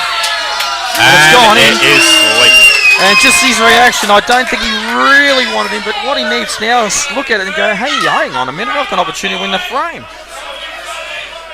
I think I agree with you, mate. I think the black's very, very tough. Probably doesn't go to the centre without playing, pretty much having ball in hand and considerably. But the second thing is he's missed the contact with that by a very large margin. I don't know what he's playing for. And the weight that he rolled up to those showed that he didn't have the angle right to do that. Now, Ruffles checking to see if this yellow goes in the middle. It's actually super tight. I don't reckon it does. I reckon he needs to get an angle. It just went real quiet in here. We've got Sonny Lister on table 2. This is a very important shot for Russell. So Ross, he's got angle now. I believe that yellow goes to the middle. If one does. If the bottom yellow goes to the middle, you can expect to see him stun. Now I'm right behind this the higher yellow, or the yellow adjacent to the black, to go into the right centre pocket, and I don't think it goes. Maybe it's very, very tight. And if he has any doubts whatsoever, he should just be playing for the long pot, and he can play it as a shot to nothing. Correct. Where he can play it in such a way where he can stun and get behind the black for the middle and leave a snooker. Now on the other table, we've seen Sonny. He's played his second ball, but he hasn't landed where he wants to. He's actually smiling about it. Got a bit of a grin on his face. I don't know if that dial smile will be on his dial. If it wasn't on. No, he's going to have to play to the middle here. Oh no, he's played the shot. He's played the shot to nothing. Long pot. So that's exactly what he's going to do here. It does. The reality is that, and again, standing right behind it, this ball does not go to the centre pocket. Actually, Jimmy, this shot to nothing, long pot's not on. He's got too much angle. Sonny Lister has given that ball down the rail everything. Unfortunately, has not gone in, and he leaves Mick Delahunty a chance to clear up and put them on a hill situation at 16-12 Mick up. Delahunty needs to hold his nerve there, because they're all on, but you still got to get them.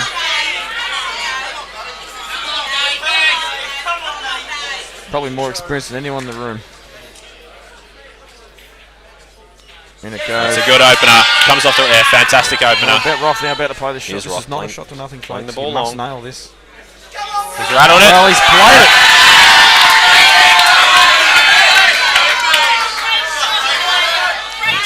I reckon that red's on, Jimmy. I reckon it's on. I think so too, man. Well, you can see from the second camera angle, this angle that we have now, I disagree. I think you can probably see it full ball, but you can't see it anymore. At worst, you can flick off it and play a safety. These moments, exactly what you're talking about with Mick Dalla. It's all about holding your nerve, just doing exactly what you intend to do and executing. He's actually fallen a little bit out of position there too. He wanted to be probably a little bit closer to this with less angle.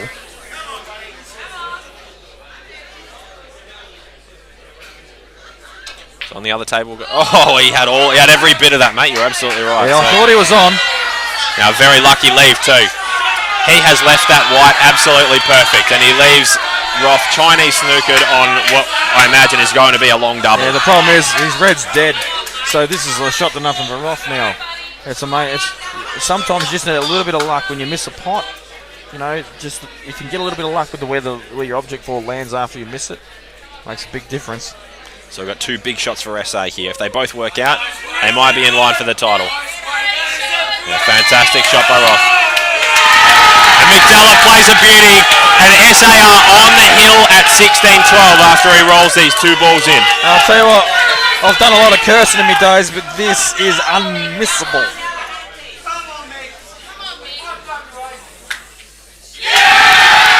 McDullough would have to have a heart attack right now and miscue to miss his black. No heart attack, and they get up 16-12.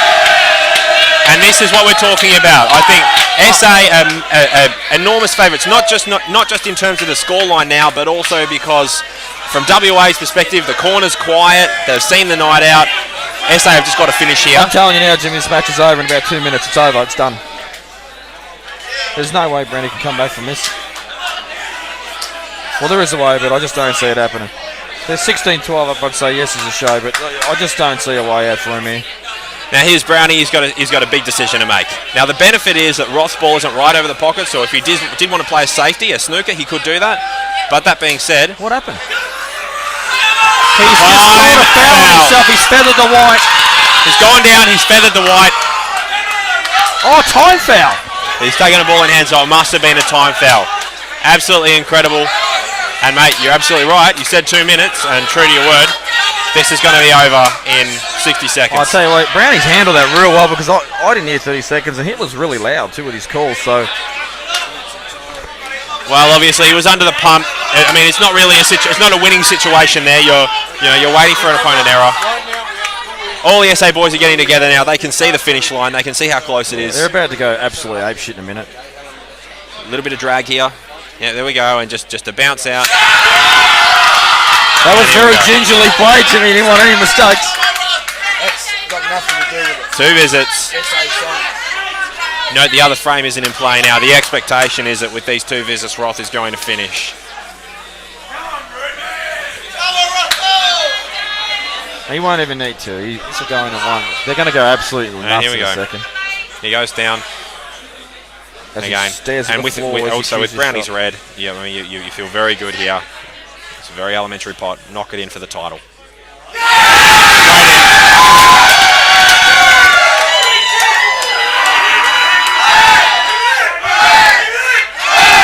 I think Roth just shit himself and his chicken catch-tory lifted him up. A fantastic win for South Australia. They played exceptionally well in the final series. They're such a solid side. They're always dangerous, so full credit to them. I made the call before the whole thing started that the danger to Victoria was SA and that they were the only other team that could win it. I was wrong because WA smashed Victoria as well, and a worthy finalist they were. But unfortunately for their hometown crowd that they've got here, they weren't able to get over the line.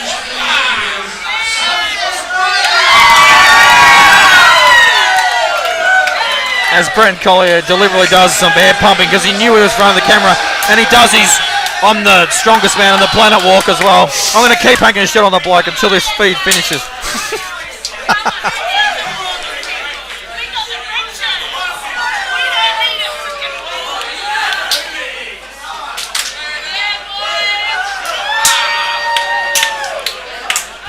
Well, absolute elation for the SA camp. They've worked very hard for this. They had a fantastic tournament. And now I think the drinks will flow, mate. I want to get him to have a smile at the camera. Bronte, smile at the camera, brother. Smile at the camera. As I said earlier, Brenton very, very shy of the camera. Just proved it then. Even the little Red Rocket Ninjas got involved as well, celebrating with the team. They're all there. The girls have come down to celebrate. Jimmy's had enough. He's put the headphones down. Man down. I'll just keep talking shit. No, I'm done, Dan. Just a final cheerio, guys. Dan and Kimmo have been here, I shit you not, for a good solid week. At least 14 hours a day. Today they started at 9 a.m. It's now 11:55 p.m. That is a lot of hours that they are getting paid zero for, guys. Absolutely zero to be here. Cheers to Dan and Kimmo for coming over and doing the work. Cheers to the association putting up the cash for the accommodation. And guys, I'd love to see some more contribution to their causes and making this bigger and better for future events. Cheers out, guys.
Well done to South Australia. Just super impressive.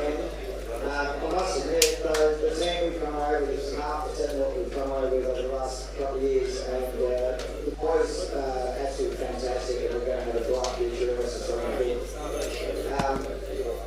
We were just hit to the post. We fought all the way, and it's been a great tournament for everybody. I've really enjoyed it. Thank you very much to all the sponsors and referees and everybody who put all their time and effort into this tournament. It's been great.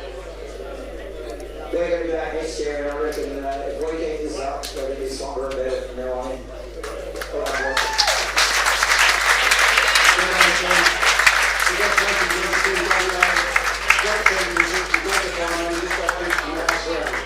Once again, for Western Australia.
spectacular. The tables have been very good. Organisations is great, and it's amazing that CueballTV are here. They've seen to all around Australia to support the win. From CueballTV is amazing.